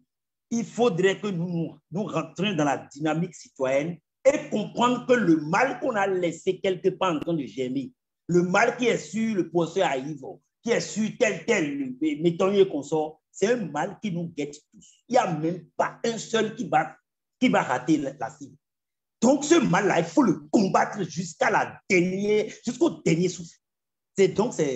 J'en profite pour glisser mon mot de fin, quoi. Merci beaucoup. Monsieur Kassoum, vous pouvez réagir aux interventions précédentes et puis dire votre mot de fin. Merci beaucoup. Parce que monsieur Rouillan, il nous a lancé 2 pics rapidement. Il dit très rapidement que il n'a pas compris que le professeur Joël Aïvor soit allé jusqu'à ce niveau. Je ne suis pas porte-parole du professeur Aïvor, mais j'admire ce qu'il fait. Donc, c'est à ce titre que je parle. Donc, je montre à tout le monde d'où je parle. Non, parce qu'à un moment donné, on se dit, on était confronté à une situation pareille. C'est pour ça aujourd'hui, je suis encore plus souple. Je fais attention, comme le dit M. Achadé, je ne dis pas que les gens en face, les démocrates, je ne dis pas qu'ils ne sont pas intelligents. Ouais, parce qu'en ce temps, qu'est-ce qui s'est passé? Là, on dit, mais bon, oui, professeur, oui, voilà, vous avez tel niveau, vous voulez cautionner les choses. Je fais partie des gens en me disant, non, il faut aller éprouver le système. Ouais, c'est nous qui avons dit, on va éprouver le système. Mais l'autre, les techniciens du droit, a dit, mais bon, à un moment donné, on a éprouvé le système. Vous voyez, au Bénin, quand on éprouve le système, on a vu là où ça conduit. L'autoritaire, il invite la presse internationale, je ne sais pas si c'est eux-mêmes qui paient les frais d'avion et tout, au palais, il leur dit, voilà, l'autre est arrivé avec des valises d'argent, tandis que l'autre, il est trop intelligent pour me sortir de mon aquarium. Encore que ça a été un succès de l'avoir fait. Hein? Donc, finalement, c'est ce qu'on a fait et on s'est rendu compte que ça conduit à la prison. Cette fois-ci, ça ne suis plus dans la logique de commettre les mêmes erreurs. Donc, je crois que j'ai bien répondu à cette première question. Et le dialogue itinérant, voyez-vous, nous sommes dans un pays où, M. Rouillon, je trouve que vous êtes très courageux. Et ce que vous faites là, en étant dans le Bénin Statut national, sur place, vous êtes les plus méritants et vous sacrifiez ainsi sans vous rendre compte. Je le dis brutalement, vos parents, parce que vous portez un nom, peut-être que vous êtes fonctionnaire, et peut-être que vous avez des parents qui sont dans telle chose. C'est-à-dire finalement, le système peut vous broyer facilement. Nous sommes qui va faire dialogue itinérant dans ces conditions-là? Mais qui va prendre le relais? Parce que le dialogue itinérant ne doit pas être fait en France. Encore que nous sommes dans un contexte aujourd'hui où les pions, du point de vue, si on fait des analyses au carrefour de la politique et de la géographie, de l'économie aussi de la géographie, on se rend compte que même les pays qu'on appelle puissance internationale ou bien communauté internationale ont besoin des dictateurs aujourd'hui pour survivre. Ouais, sinon, au nom de quoi un autoritaire va venir en France, là, comme la France, et dit, moi, je n'ai pas besoin de votre démocratie là. Et il a trouvé des gens pour l'acclamer. Hein. Parce que partout, il y a des gens qui pensent qu'il faut gérer des gens comme dans le commerce. Ouais, c'est pour vous dire, si le dialogue itinérant n'a plus continué, c'est bien ça. Donc, j'ai réagi par rapport à tout ce que vous avez dit. Je suis d'accord que c'est de compromission en compromission que nous sommes arrivés là. Et bon, je ne dis pas que les démocrates, ils peuvent réussir. Mais attendons de voir, mais moi, je ne crois pas. Pourquoi ils peuvent réussir? Ils pourraient réussir si nous étions dans un système normal. La liste électorale est maîtrisée. On nous a dit que ce n'est pas maîtrisé. J'ai suivi Crystal News aujourd'hui, mais aujourd'hui, je crois. La Sénat, n'en parlons pas. La Cour constitutionnelle aussi, n'en parlons pas. Dans ce contexte-là, comment on peut gagner des gens comme ça? J'attends de voir. Ça peut être une innovation. Finalement, on aurait donné encore l'exemple comme en 1990. Mais si les élections étaient transparentes, ça, je vous assure, M. Achadé l'a dit rapidement, je crois, sauf moi, ce que je n'ai pas bien compris, mais je suis en train là de peut-être de résumer. Les démocrates, ce serait considéré, c'est pas la première fois qu'il y a réellement élection dans ce pays. Parce que pour une fois, on va dire, mais le système autoritaire en place a gagné pour la première fois une élection dans le pays. Et à ces conditions, les démocrates battent l'UP, PRD, BR et les partis bagailles accompagnés là, tout ça. Ils les battent à plat couture sur l'élection ouverte. Parce que les Bénins, parce qu'il y a quand même là, c'est pas parce que les gens sont thèses qu'il n'y a pas de problème dans le pays. Voyez-vous? Donc, c'est pour dire quoi? Je crois en l'intelligence des démocrates, ils peuvent réussir, mais je leur souhaiter qu'ils mettent la moitié de leur énergie là d'abord à libérer les leaders qui sont en prison et les autres. Et j'élargis comme la perspective, comme je dis, il y avait des gens avant ceux-là qu'on a arrêtés. Les gens, nos compatriotes sont des îles. Ils sont très méritants. Ils n'ont rien, il y en a parmi eux qui n'ont rien fait. Voyez-vous? Donc, c'est ce que moi, je crois. Et pour finir, il ne faut pas qu'on se leurre. C'est le pouvoir qui arrête le pouvoir. On a assez fait trop de discours dans ce pays-là. Ce n'est pas avec le discours qu'on arrête la dictature. Il faut lui poser un pouvoir. Et le pouvoir n'est pas concentré en un seul endroit. Le pouvoir est quelque chose qui est éparpillé un peu partout. C'est de savoir sur quel ressort jouer, quand même pour en faire une force. C'est ce que moi, je peux dire pour la fin. Et nous sommes en face des gens qui ne dialoguent pas, malheureusement. Et finalement, quand ils veulent dialoguer, ils vous envoient un individu à qui vous attendez le moins. Cette fois-ci, celui qu'ils ont trouvé et qui endosse tout ça, c'est le directeur des impôts. C'est lui qui vient faire la morale à la classe politique. Au nom de quoi, je ne sais pas. Je ne sais pas si dans ses attributions, il a là dit, parce qu'on dit aux gens, donnez-nous ce que nous avons payé, nous on doit, M. Yossou. Mais dites ce que les gens doivent, dire qu'ils ont échequé, attendons de voir. Maintenant, on peut les mettre, encore que ce qui est même amoral dans le pays, excusez-moi, et même choquant, c'est ceux qui vous parlent, vous ne connaissez même pas leur salaire. Non, mais il ne faut pas que le pays devienne comme ça. Ce n'est pas méchant, ce n'est pas de l'injuste que je dis là. Soit nous sommes en démocratie, bon, la démocratie n'existe, soit nous sommes un État, soit nous sommes une royauté. Voyez-vous. Si les gens veulent dialoguer, ils n'ont pas besoin de faire tout le cinéma qu'on fait là avec ce directeur-là. Et lui finit maintenant, il va balancer le truc au président de la Sénat. On sait d'où il vient, c'est le même ministère de l'Intérieur qui est là. C'est le même directeur des impôts qui était là. Non, il faudrait qu'on arrête. À moins, je ne sais pas si, autant de Kérékou, nous, on était petits, et il y avait la société, la SB2E. On décide tous les Bénois, si on est con, si on accepte tout, c'est parce que Kérékou a mis un gros tira, un gros talisman dans l'eau de la SB. Je ne sais pas si vous connaissez l'histoire. Dans le château. Oui, donc ça fait que j'ai l'impression, vu d'ici, j'ai l'impression que c'est ce qui nous arrive encore. C'est-à-dire qu'à un moment donné, c'est comme si il y a des gens de la bien-pensance parce qui font le show avec l'argent du pays, qui bombent le torse, alors qu'ils ont des dossiers épais comme un matelas avant d'arriver au pouvoir, mais qui donnent les leçons à tout le monde. Ouais, c'est les mêmes personnes qui sont là devant nous. C'est pas personne n'est tombé du ciel là.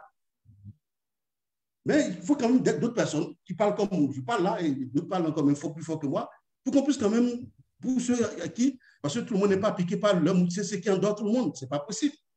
Après, tout le pays, c'est à nous. Je vous remercie les copanélistes et merci à vos téléspectateurs.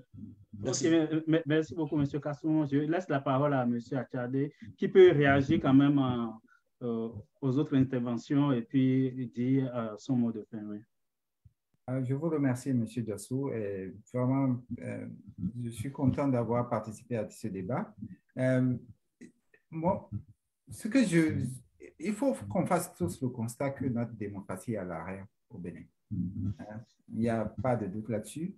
Et c'est pour ça que les élections législatives qui s'approchent, ça n'a pas de sens pour un parti qui se dit de l'opposition d'aller participer aux élections sans avoir fait des préalables et avoir obtenu au moins un résultat sur ces préalables. Nous savons tous comment c'est arrivé à cette situation.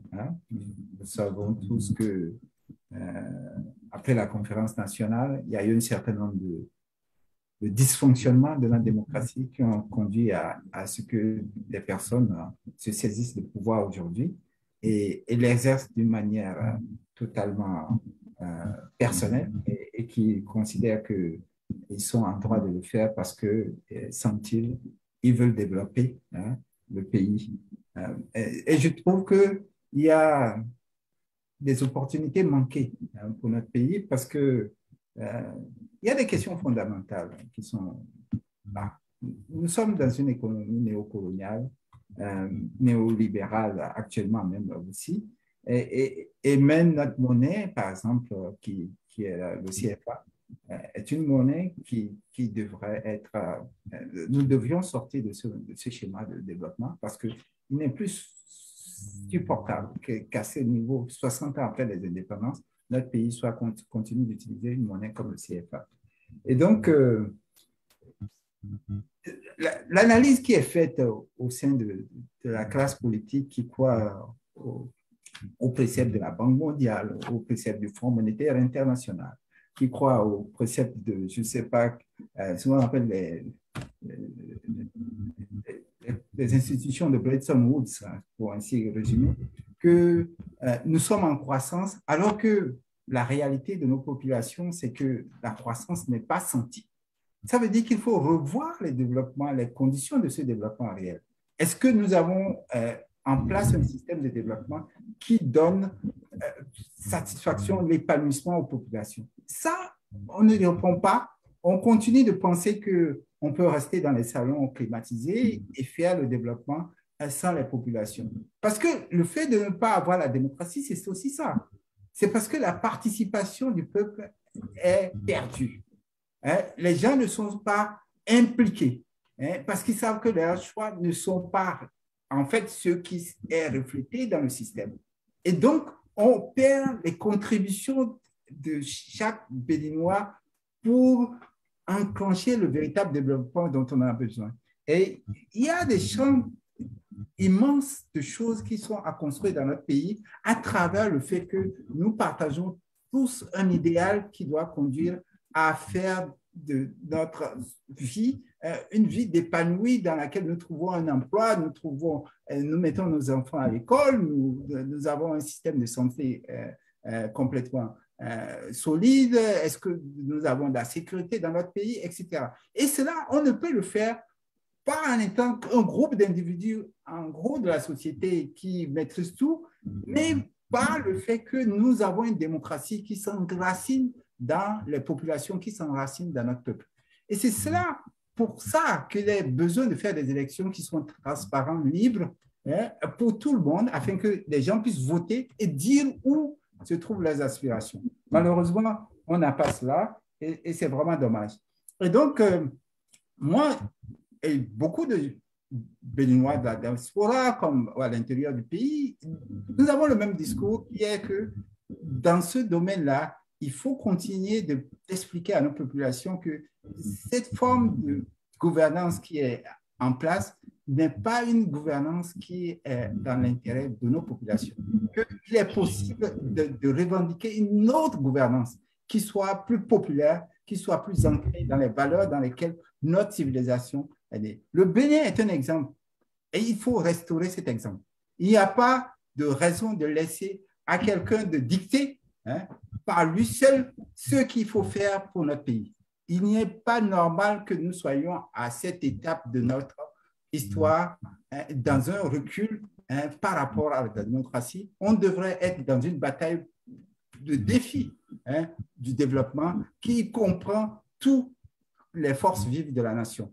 Et c'est vraiment comme ça que je voudrais terminer mon intervention ici et vous remercier par rapport à toutes les discussions que nous avons eues pour essayer de voir un peu dans quel contexte les élections législatives se passent dans notre pays. Et on voit bien que certainement, ce n'est pas un contexte favorable à ce que notre démocratie et nos populations trouvent satisfaction dans leurs revendications et dans ce qu'il y a de plus profond pour elles-mêmes.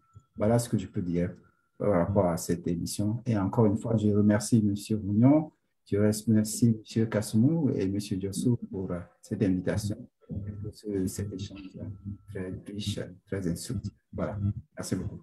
Oui, merci beaucoup, M.